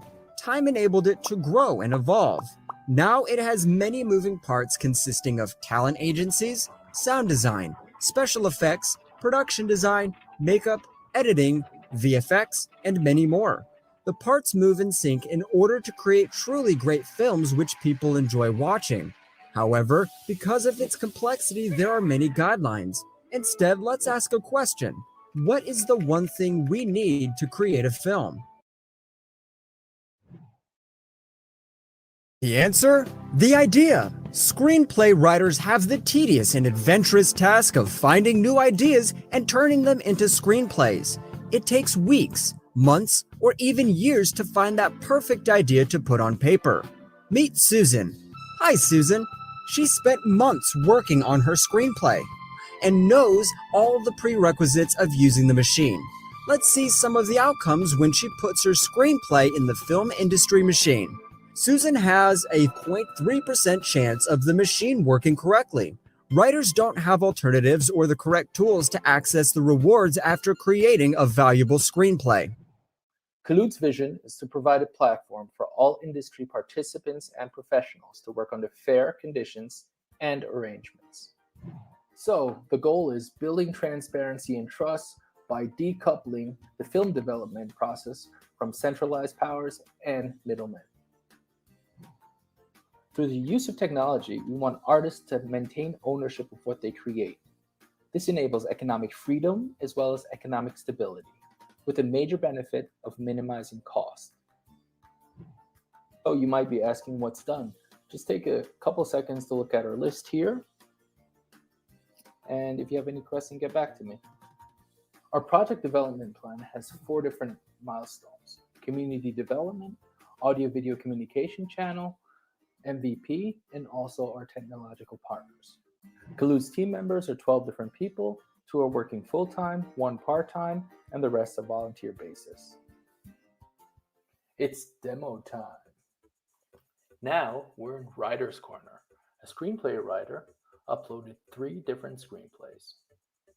Now let's look at the casting process. Just click on one of the 3 screenplays.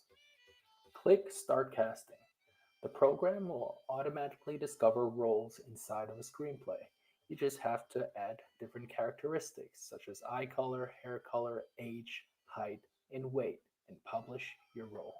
Collude uses the specific information to automatically search for an actor for each individual role. However, the screenplay writer can also do a manual search for a specific actor.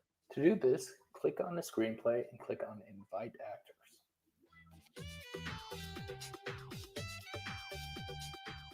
To view the search results from the different roles and the actors that have been found, click on the screenplay and click on Open Casting.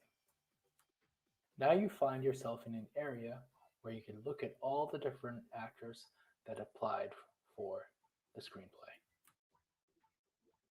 Now let's look at the roles and the actors that applied for the roles.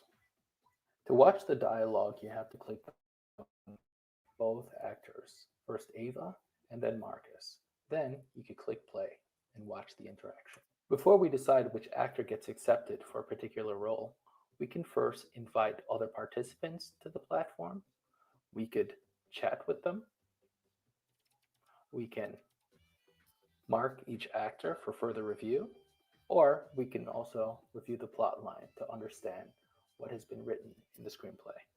If we accept both actors, then we have the possibility to turn our screenplay into a project. As a project, The screenplay writer, along with the actors that are involved, now have the possibility to apply for funding.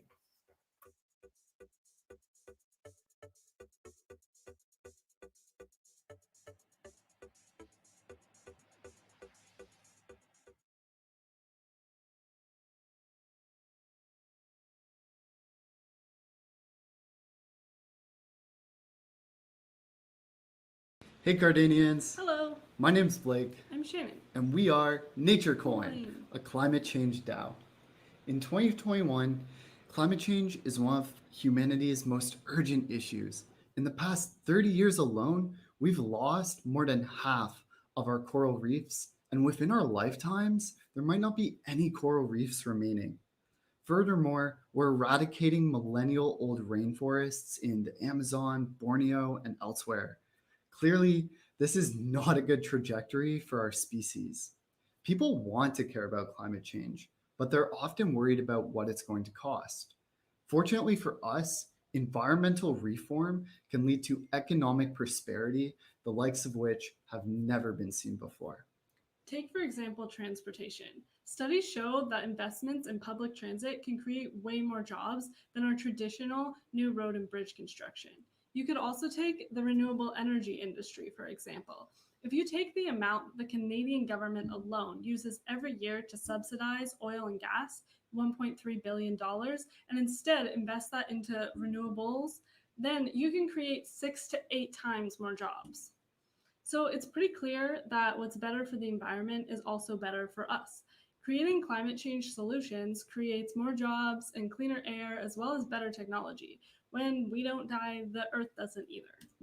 So our solution to climate change is a DAO, an international community of environmental enthusiasts working together on this problem. To put it simply, more capital plus more people working on climate change equals a healthier climate. In practice, this will work similar to Project Catalyst, but for the environment.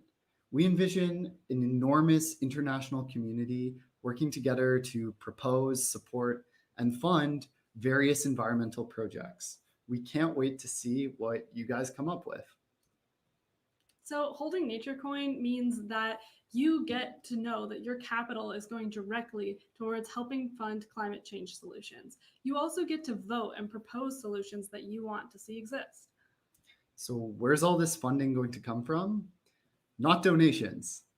Similar to Cardano, we imagine having a 1% inflation rate. So every year, some NatureCoin will flow into a treasury that the community controls. We're also building a payment solution so companies can accept NatureCoin on their websites, and every time a customer makes a sale, a small portion will flow into our treasury. Lastly, we envision huge economic returns. If the NatureCoin community decides to invest in an early stage climate tech startup, for example, we'll receive some equity in that startup. And if they go on to IPO for billions of dollars, whenever we decide to sell our shares in that company, all of that capital will flow back into the treasury, enabling us to reinvest in new projects. We're also leaving room for creativity. We have some possible ideas for the future that we'd like to incorporate, but we'd love to hear your ideas as well. Lastly, I just want to emphasize how much value this will bring to the Cardano ecosystem. We're going to bring so many new users into the cryptocurrency space who have never owned crypto before, but are passionate about the environment. And their first exposure will be on the Cardano blockchain. So why are we the right people to execute on this vision? Well, I worked for Instagram for almost 2 years as a software engineer, so I know I have the technical expertise to deliver. Furthermore, I was actually nominated college valedictorian, so I know I have the leadership skills to build a strong community. I actually quit my job earlier this year because I was devastated by what was going on in the world, and I wanted to do something about it. Personally, I started out studying mechanical engineering and became somewhat of a self-taught developer. When I was at university, started a robotics team with my friends, and it grew to a couple hundred people. And then from there, I got more of an introduction to to the side of development and programming. And my interest grew to take a web development bootcamp and an iOS development bootcamp. And from these experiences, I learned that I can learn what I need to make the projects I want to see exist in the world exist. And right now, I want to see nature intersecting with technology more. And I think NatureCoin can do that. So if you liked our pitch, please consider voting for us in Fund 6 and come hang out with us on Discord or Reddit. We're looking forward to meeting all of you. I hope you join us. Take care, guys.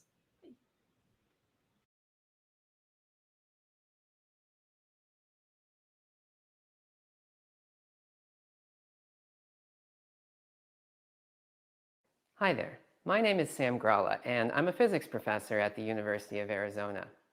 I'd like to tell you about TutorChain, a decentralized tutoring marketplace that we're building. We take a new approach to the old problem of finding an expert, using blockchain to radically lower costs, to unlock the global market, and to empower individuals to own their reputations. I know TutorChain will really help my students, and I dream of it connecting experts and learners of all stripes all over the world.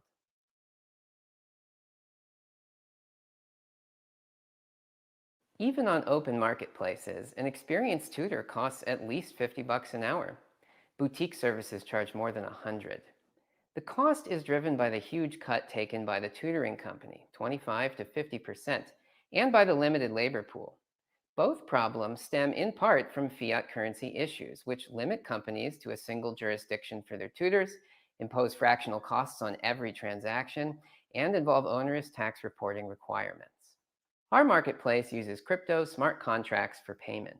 After a tutor and student agree to a session, our website sends both parties a Zoom link and escrows the funds in the smart contract.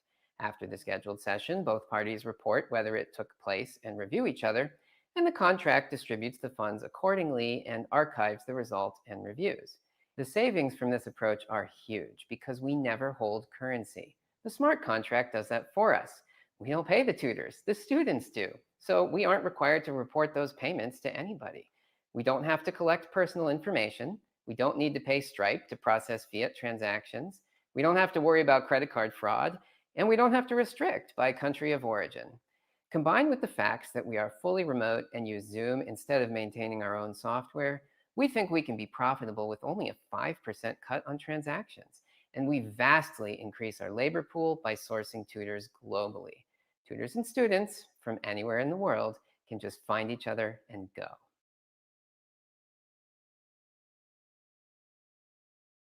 Another problem with tutoring marketplaces is they are incredibly possessive of their tutors. Their business model is to own the tutor's reputation. If the company thinks you violated their terms of service, maybe you sent a message to a student outside the platform, heaven forbid, they can make your whole history of customer reviews vanish in a puff of smoke. At TutorChain, we take a different point of view. We don't want to own the tutors. We want to empower them to build up their independent reputations. We do this by having the smart contract archive the reviews as transaction metadata on the blockchain so that they are permanently accessible and verifiably associated with monetary exchange. Tutors can continue to leverage those reviews even if they decide to leave our platform. We're not worried about successful tutors striking it out on their own. Their success will attract more tutors to our platform, where your reputation is yours. TutorChain can, in principle, run on any smart contract blockchain, but we've selected Cardano because of its EUTXO model, which guarantees transaction costs in advance of script execution. We also love the community-first approach. It's the most decentralized blockchain by any measure, so it's perfect for the decentralized marketplace we're building. Because our business touches multiple thematic priorities for Catalyst Fund 6, we were advised to split up our proposal. You'll find us in several different places in F6. When you see TutorChain as you browse, we hope you'll give us a vote.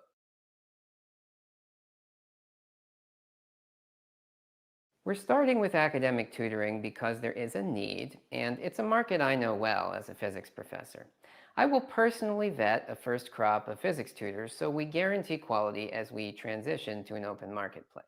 But ultimately, we're dreaming big with TutorChain.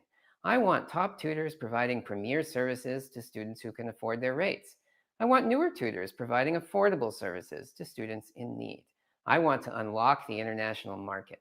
Imagine a bright Filipino college student charging $10 an hour to a needy middle schooler in the USA. That's terrific extra income for the tutor and radically affordable for a poor family in the United States. And we won't be limited to academic tutoring. Coding help, music lessons, gardening advice, whatever the expertise, TutorChain can put experts and learners together worldwide for a fraction of the current cost, while enabling those experts to control their reputations independently of any centralized organization. In other words, we think TutorChain is a solid business that just might change the world. We hope you'll support us on Project Catalyst.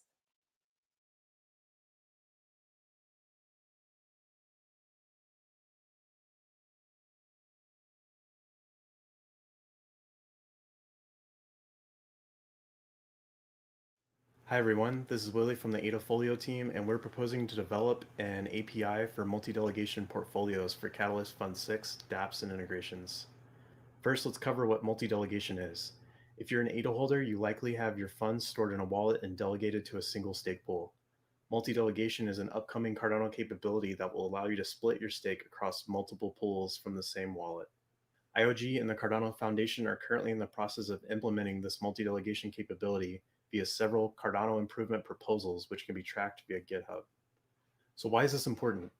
Multi-delegation allows delegators to split their stake across multiple stake pools. And since the number of blocks that a pool gets elected for each epoch varies, diversifying your stake across several pools can allow you to average out your return on stake, or ROS, each epoch. Additionally, multi-delegation enables delegators to support multiple stake pools that support causes that they value, such as mission-driven pools and community contributors. But with nearly 3,000 active stake pools, how do you go about choosing which pools you want to support? We created Adafolio as a platform for Cardano community members to create and share portfolios of stake pools that they value. Currently available pools range from mission-driven pools, such as charity pools, Ladies of Cardano, African pools, to community-driven pools, such as community developers, content creators, Alonzo testnet participants.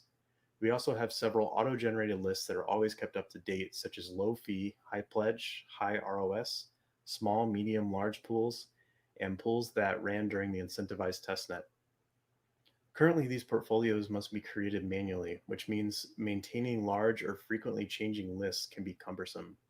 There's also no way for downstream applications to ingest these lists automatically. The purpose of our Catalyst proposal is to improve the usability of this community-focused tool by adding an application programming interface, or API, that will allow third-party organizations and services to curate and ingest these portfolios.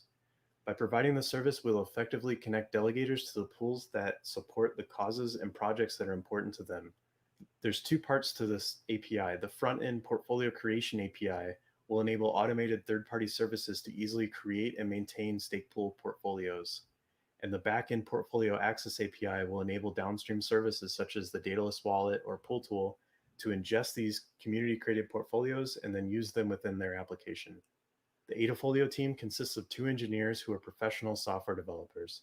My background is in astronautical and computer engineering, and I have about 12 years experience doing R&D on Linux-based high-reliability ground and satellite systems.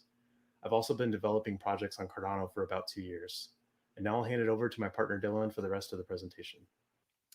Okay, thanks, Willie. So I'm Dylan. My background is in electrical engineering, more specifically in antennas and radar system design. I also have a minor in computer science, and I started developing on Cardano back in 2019 when setting up the Viper stake pool for the incentivized testnet. We've also more recently participated in the Alonzo testnets, which have now successfully deployed to mainnet. As a team, we've shared several open source tools that were developed during our time working on Cardano. We're also the developers behind the AdaCards NFT project, which we did as part of the larger Adafolio project in general. The NFTs are essentially stake pool trading cards, and they can be used in our fantasy staking game to draft a team of pools and earn points when those pools make blocks. Finally, we've developed a lot of educational content for the community, which we've published to our blog. One of the more interesting projects we did was figuring out how to help folks recover their ITN rewards after they'd lost their seed phrase. We have developed and deployed a working prototype where users can create and share stake pool portfolios. Over 100 diverse portfolios have already been created by members of the Cardano community and shared on adafolio.com. The proposed work will consist of two parts. First, we will develop an easy-to-use API for projects and organizations to automate the process of creating custom portfolios hosted by Adafolio. Secondly, we will develop an API for interfacing the curated portfolios with wallets and other services. This API is essential for projects and wallets to consume these community-generated portfolios. We actually already have a simple API for our integration with pooltool.io, but we want to expand this capability to directly interface with wallets and other tools. In summary, our goal is to improve the usability of this community-focused tool by adding an API to allow third-party organizations and services to curate and consume the portfolios. By providing this service, we will effectively connect delegators to the pools that support the causes and projects that are important to them, thereby strengthening both the network and the community. Please check out our proposal on Catalyst and create your own portfolios on adafolio.com. Thanks for listening.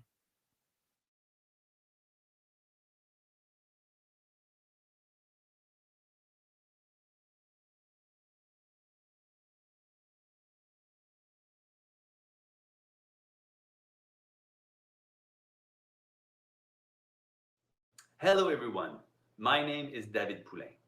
Today, I would like to showcase our proposal for Project Catalyst Fund 6 in the D-Apps Challenge.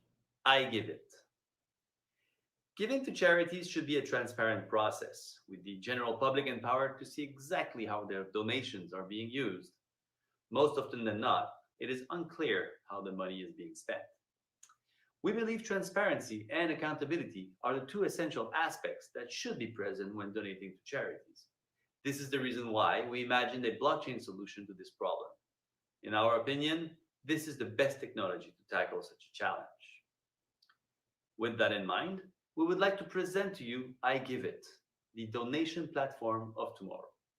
With it, every donor will be able to follow precisely and with great certainty how their donations are being used.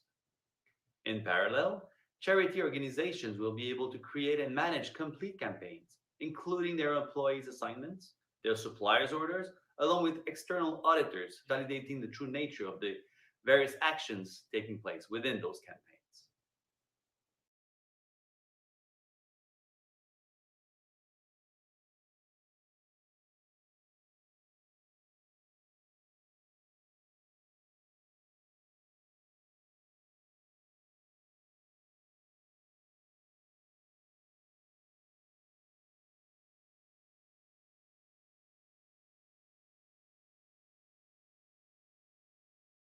So, even though I'm not a developer per se, I believe that I have a fairly good understanding of the potential and possibilities offered in this space, and especially on the Cardano blockchain. As for Ludovic, he comes from a computer science background. He's led multiple product developments as project manager. What's more, he is a proud member of the first cohort of the Plutus Pioneer program. He is therefore well versed in the technical architectures required to make such an endeavor a reality. We have the chance of being funded through Project Catalyst Fund 5, thanks to you, the community. As planned, this money was used for Phase 1, the development of a high-fidelity prototype, which is almost completed. You can currently preview the design of all 7 user personas on our website at igiveit.org. We are now moving forward with Phase 2, which is the purpose of this Fund 6 proposal, converting that prototype into a functioning web platform. As measures of our progress, we aim to showcase the core functionalities of our platform within the next 3 months, granted we receive our Fund 6 funding, of course. After that, in 6 months' time, we will have started the integration into the Cardano blockchain. Then, in a year from now, if all goes well, we will be integrating our solution within the first charity organization. We are currently in early discussions with the Canadian Red Cross about a future collaboration. On a final note, we believe that with your help, we can make our dream become reality and achieve our goal of getting I Give It to be the new standard when donating to charities. So thank you so much for watching. If you are so inclined, please consider voting for us during Fund 6 voting round between October 7th and October 21st. Until then, enjoy the other amazing project presentations of Fund 6 and the rest of the Cardano Summit. Cheers!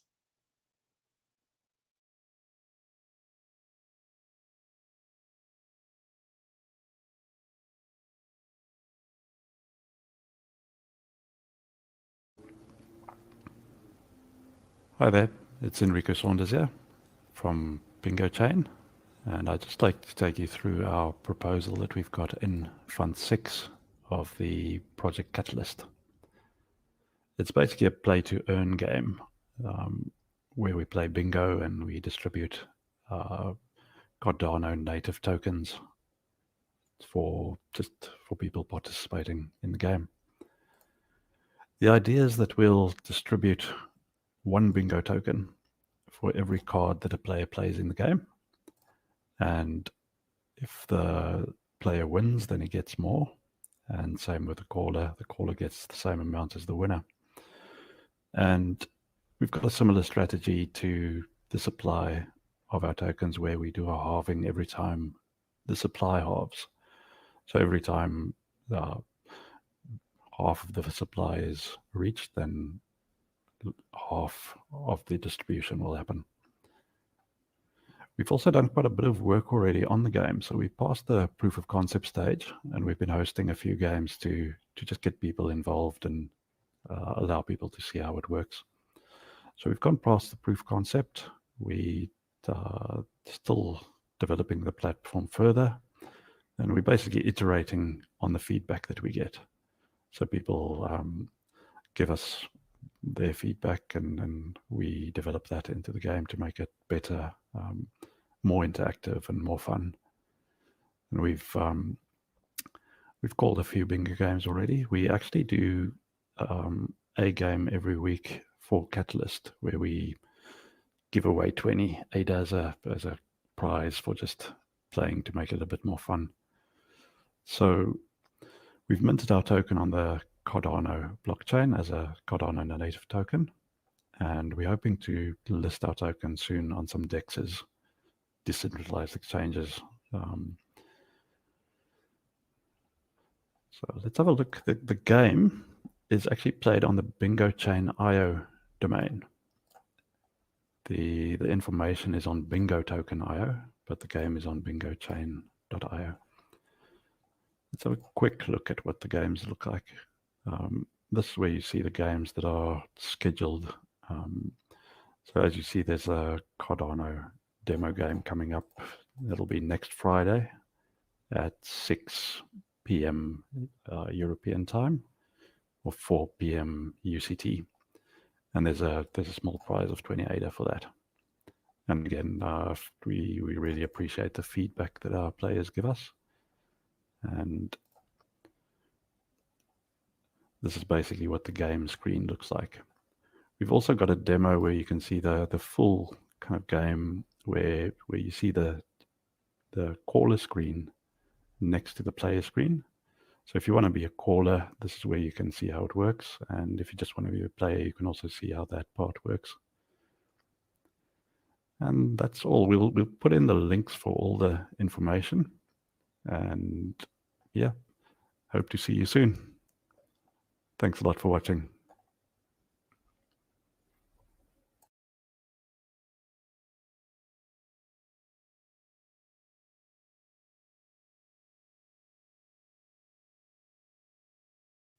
Hi, my name is Ryan Jones.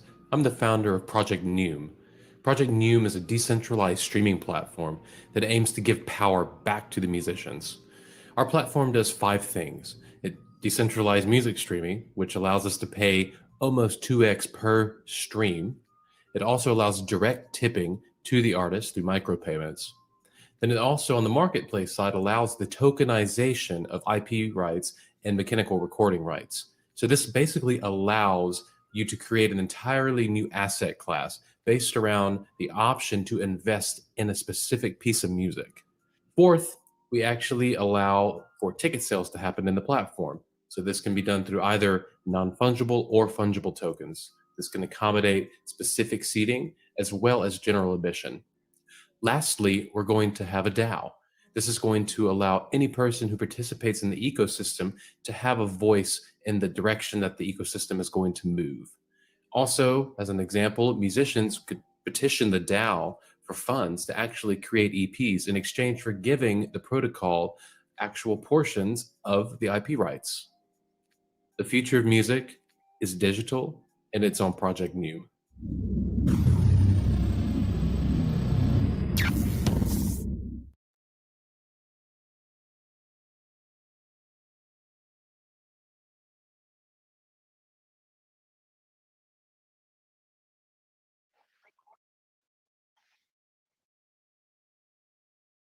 the Liquify team is happy to present Liquify V2 on Cardano, the most efficient decentralized liquidity protocol. Hi, my name is Igor, and I'm a technical lead in the Liquify team. In Liquify, we specialize in building decentralized financial applications that solve hard technical problems with highest levels of efficiency and security. We are not only developers, but also researchers. We prove every decision by mathematical modeling and simulation. And besides it, we are open to the community and strongly support open source and fair launch principles. So, what is Liquify V2? It is a liquidity pool, digital asset exchange, decentralized and user community owned, with efficient swaps, high APY, farming, and yield pools. Liquify V2 will be the first liquidity pool protocol to work in Ethereum virtual machine-based networks and Cardano network at the same time. In Liquify V2, we are changing the ways how a digital asset exchange works to achieve the highest possible capital usage efficiency, low price slippage, and low impermanent loss. Every liquidity pool digital exchange is based on an automatic market maker algorithm, or AMM. AMM defines a curve that indicates how token swaps affect the price. This is called price slippage.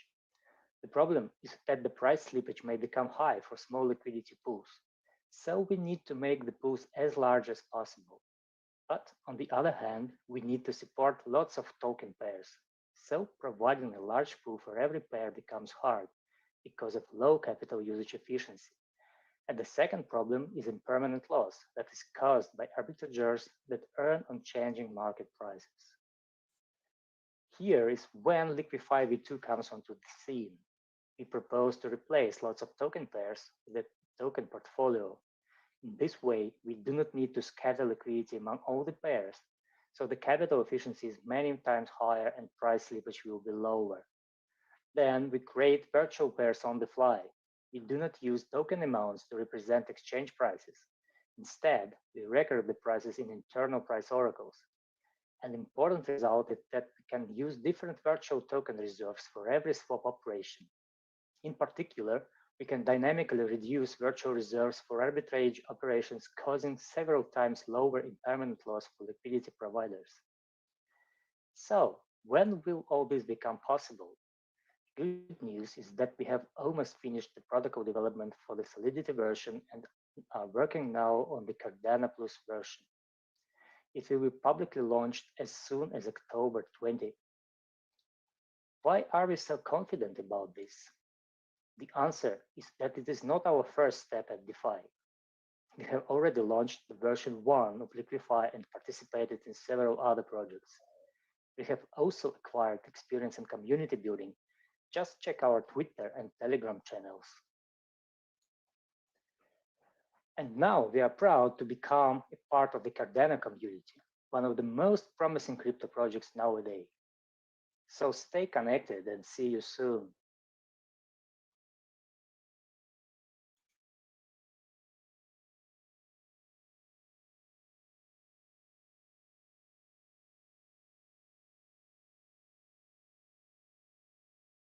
I'm Carl Henry of Carl Henry Global.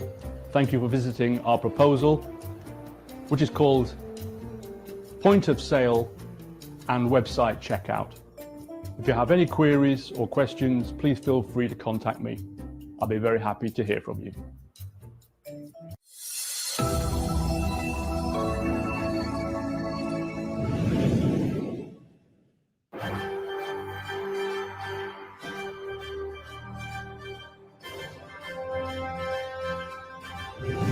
People need to encounter crypto options to pay in person and online more often in order to become more comfortable and build mass adoption. The answer is to build easy-to-use software for in-person and online retailers, with retailer wallets with special features to aid management of funds. Carl Henry started in business on July 1, 1978. His first business, Unit 2000 Leisure Services, expanded over a few years to launching, relaunching and rescuing businesses in various industries. He built his first e-commerce website in September 1998 called Mailbox2000.com, which incorporated UK limited companies for international clients. Carl Henry Global was registered in March 2010 to bring together all the various business activities into one place. Carl Henry Global has employed over 150 people through the gig economy in recent years.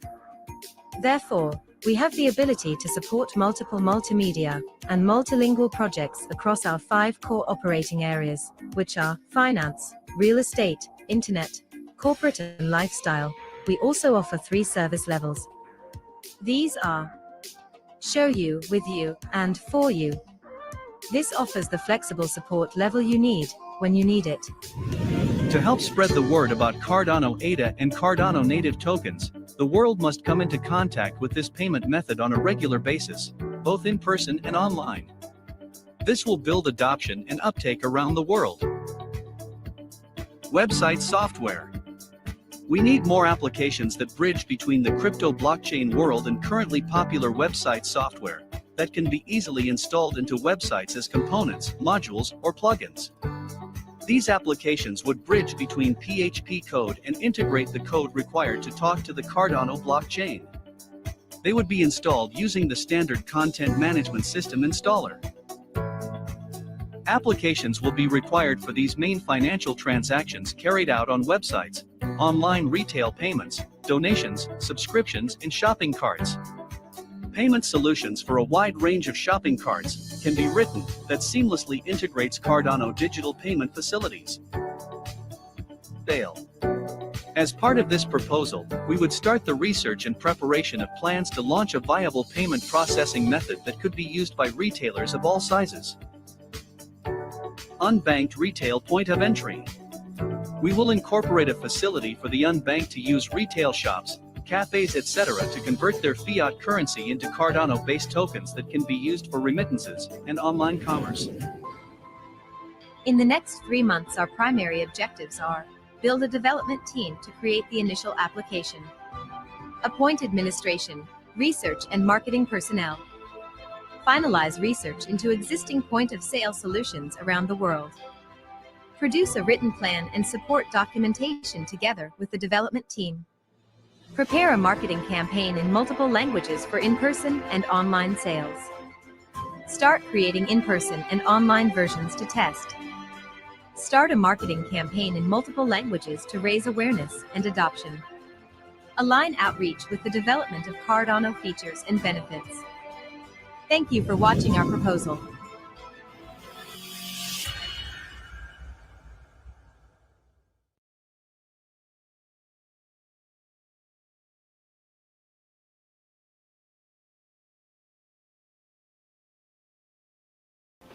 Hi, my name's Rob Gregg and I'm one of the co-founders of Cornucopias the Island game, which is a Cardano-based NFT MMORPG game that has multiple themed play-to-earn zones for the players to explore.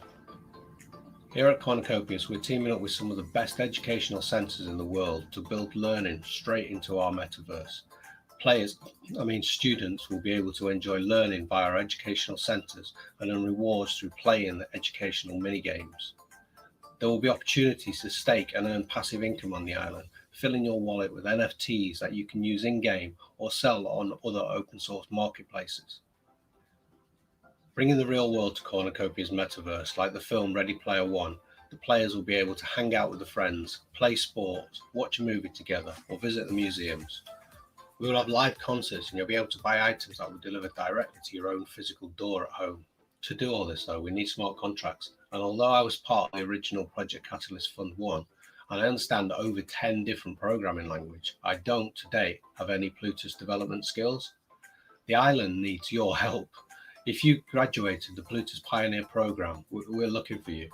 If successful in Fund 6, 90% of the funds will be given to you, the Plutus Pioneer graduates, who will build open source software that we will use within the Cornucopias game and share freely with other Cardano developers to use in their projects.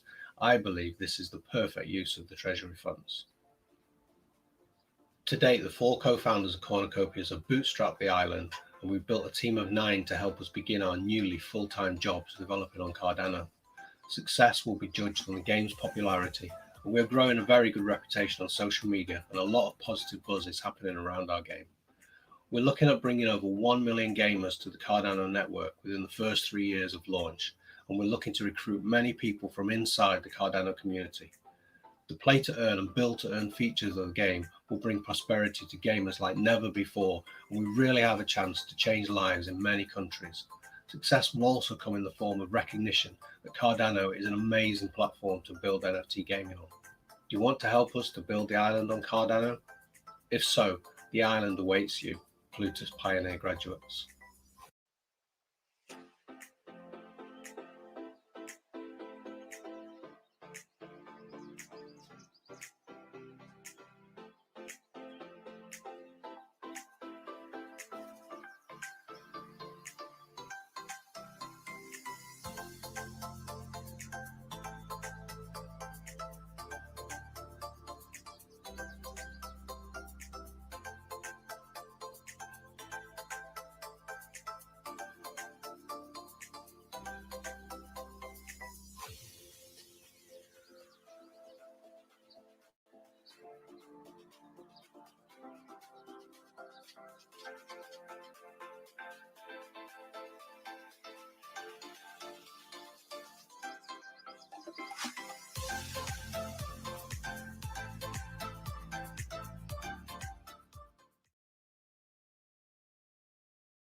Hi, my name is Dale. I'm the founder of HappyDAO.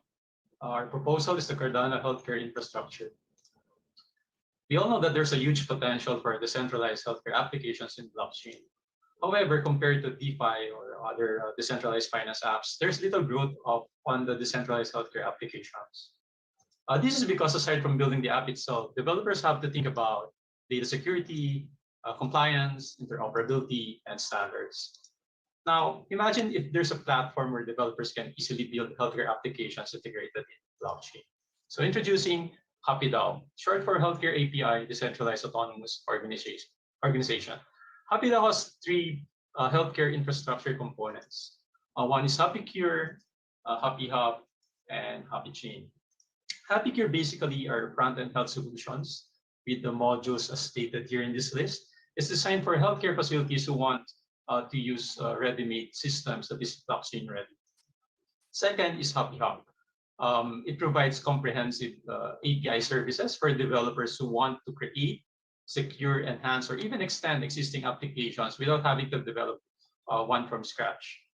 They can also use APIs to be integrated with the blockchain.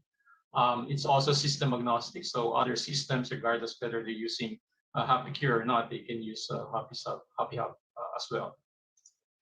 Lastly is the HappyChain. It's the blockchain module of HappyDAO. It has off-chain and on-chain components. The off-chain will be implemented in a zero-knowledge enabled cloud.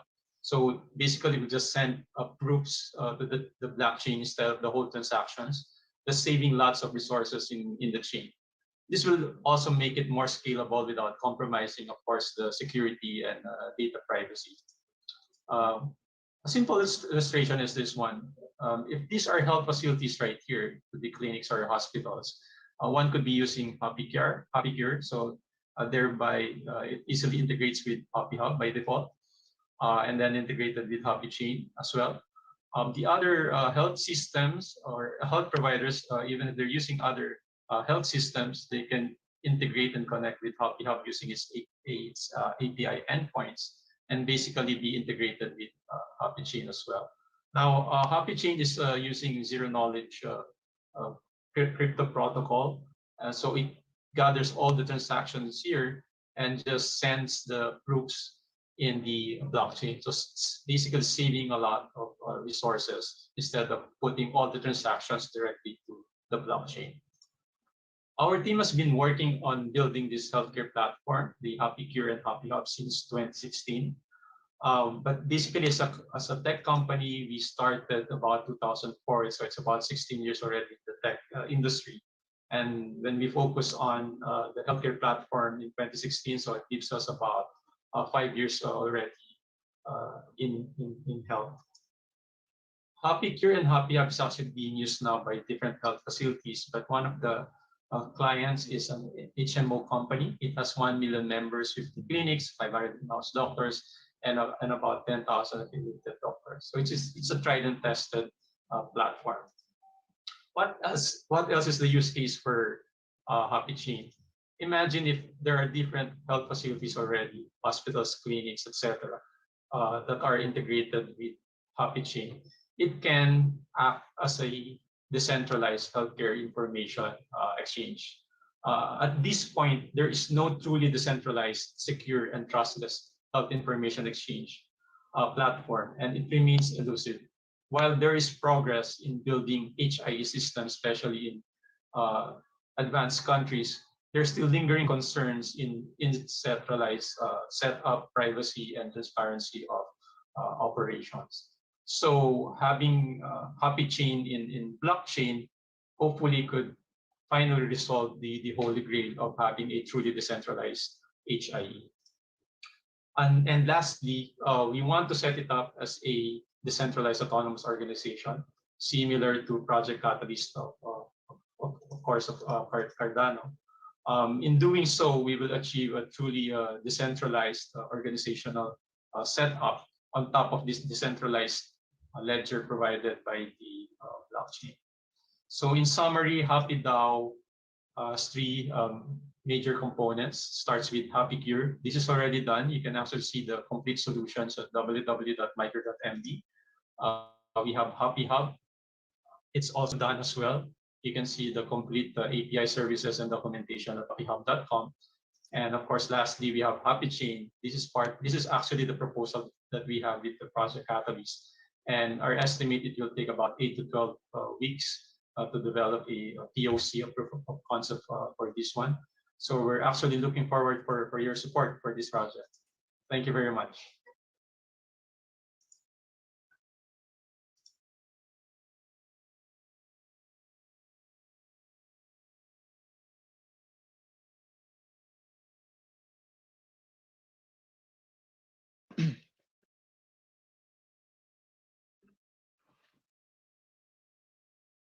Hi, Cardano Catalyst. My name is Nikita, and I'm the founder of Samurai Protocol. In a nutshell, what it does is it allows people to make money by doing good. What do I mean by doing good? The most valuable goods in our society are healthcare, telecommunications, transport, parks, research, and etc. Basically public goods. And currently, public goods are completely inefficient markets. This means that the free market does not allocate towards these resources, and this is why we have a government as an intermediary collecting taxes and reallocating those finances towards public goods. And really, this is a problem because there's no money to be made when investing in public goods. When bringing value to society, there is no financial return. What the Samurai does, it connects return on investment with non-monetary values. This means private investors can invest in public goods that bring value for society and make a real, tangible financial return, which completely changes the game. And what our protocol does is it allows entrepreneurs to build raw markets around specific public goods with specific key performance indicators outside of non-monetary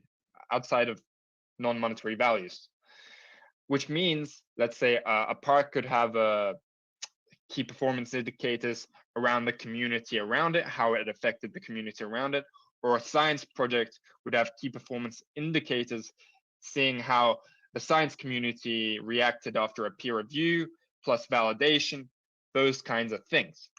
Now, the team behind the project currently is myself as the CEO and founder. I have a background in economics, and I am passionate about designing, automating systems. My experience in business is working as a business development in CodeLink and working in sales at Convertex, as well as building and automating systems there. We have currently open positions at our protocol as a chief tokenomist, as well as a Chief Technology Officer. We are open to positions. Now, our major milestones is firstly research. We want a full technical plan ready for execution by Q2 of 2022. How will we achieve this? By collaborating with BlockDoc Science, utilizing the seed capital raised from Catalyst in order to completely nail down our research. Development milestone, we want to have a full MVP ready by Q4 of 2022. And we will leverage the resources raised during a crowdfunding round that we will carry out later, early next year through Fairmint.co, which is a very, very powerful tool. Now, delivery-wise, we want to have 10 projects built on Samurai by 2023. And we will do this by leveraging our network relationships, by our headquarters being located in Zug, the Crypto Valley. So we will have good relationships with many startups based there. Now, how can our progress be monitored? KPIs. Research-wise, we want to build a full simulation on CAD-CAD, validating our economic theory, as well as submitting our research for peer review. Our research progress can be tracked bi-monthly by Medium blogs. Development KPIs. We want to have a fully operational product by the end of 2022, and the development can be monitored by GitHub. Delivery. We want to sign early agreements with customers before our project is finished, and we will track the amount of value we bring by the total amount of dollars saved across our customer bases compared to if they just gave it out in grant money. This can be tracked again via monthly Medium blogs once our MVP is built and once we have our early customer base. Now, thank you for listening to me. I hope you can vote for our project, our proposal, and help my dream come true of making money by doing good. Thank you, Catalyst.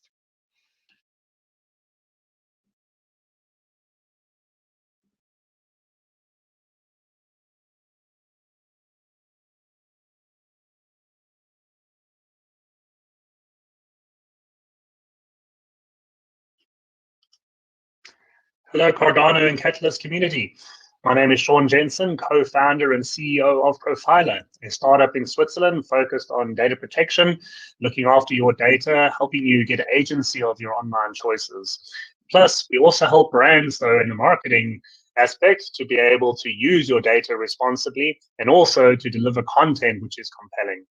So we'd like to show you a couple of our projects that we're running on Catalyst and in Cardano in the future.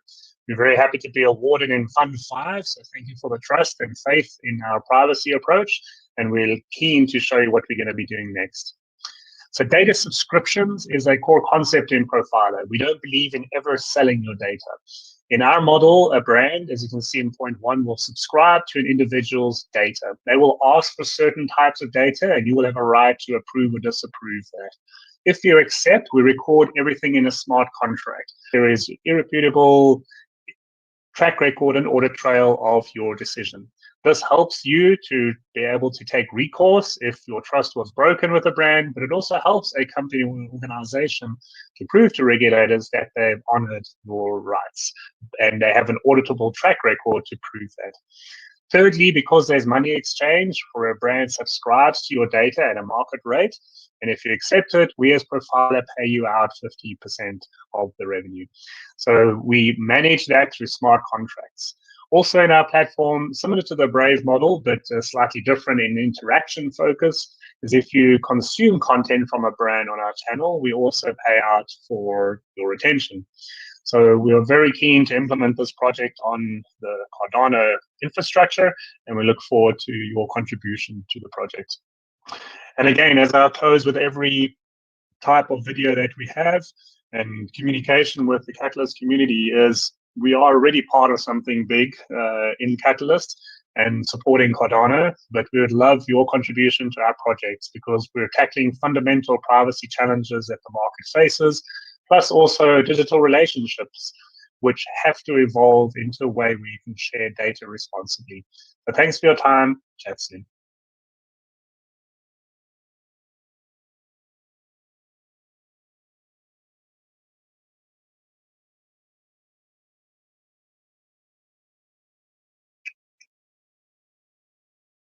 Hi guys, we are Clarity. We are a revolutionary blockchain-based rewards program. My name is Jade. I'm the founder. We applied for a proposal for Fund 6 dApps and integration, bringing foot traffic to brick and mortar businesses. So this is the problem we're solving. Currently, the rewards program are inefficient. Underutilized blockchain-based value additions.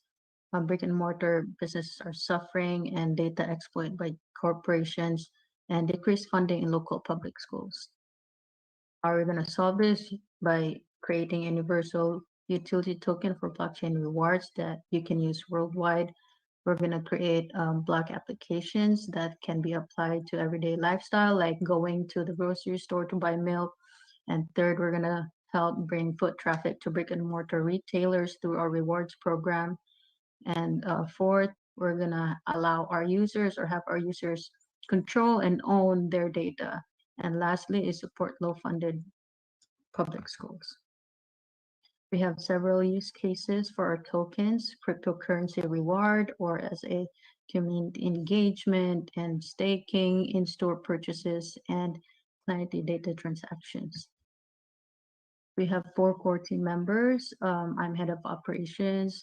Hasmin is for marketing, Gerardo front-end web developer, and Sergey for back-end and blockchain developer. Gerardo is also our graphics artist.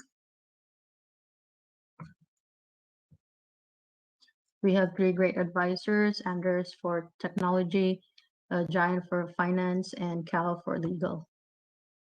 We've partnered with MLabs. They've worked with Cardano, Liquid Finance, and SundaySwap, and we've partnered with Gresham International for our cryptocurrency compliance. This is our roadmap. We're done with phase 1 and currently working with phase 2 and phase 3, and we're planning to complete all the phases within 3 years. We have a huge market size, as you can see. And our competition, they're mainly traditional platforms like gift and item rewards, gift cards, and other digital assets. We have 4 main revenue streams from transaction fees, community engagement tasks, external cryptocurrency fees, and commission from data monetization. We aim to attract 10 business partners per day to the platform. And if we have 10 business reps, we're going to be able to multiply this by 10. So that would be 30,000 per year or 100,000 in 3 years. Funding for 250,000 is needed to create the 5 applications, which will roughly cost us 50,000 each to create.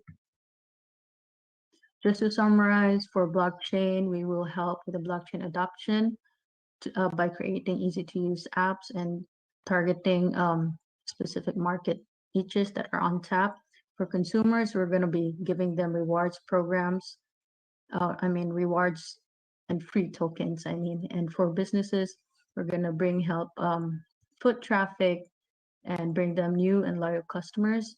As for schools, we're going to give them school funding and help them with their technology and their educational needs. As for community, we're going to help them create a stable economy and creating self-sustaining communities 1 town at a time all over the world. Thank you. If you like our project, please support us and vote. If you have any questions, if you're an investor or a developer who wants to work with us, please email us at jade@clarity.com. Thank you.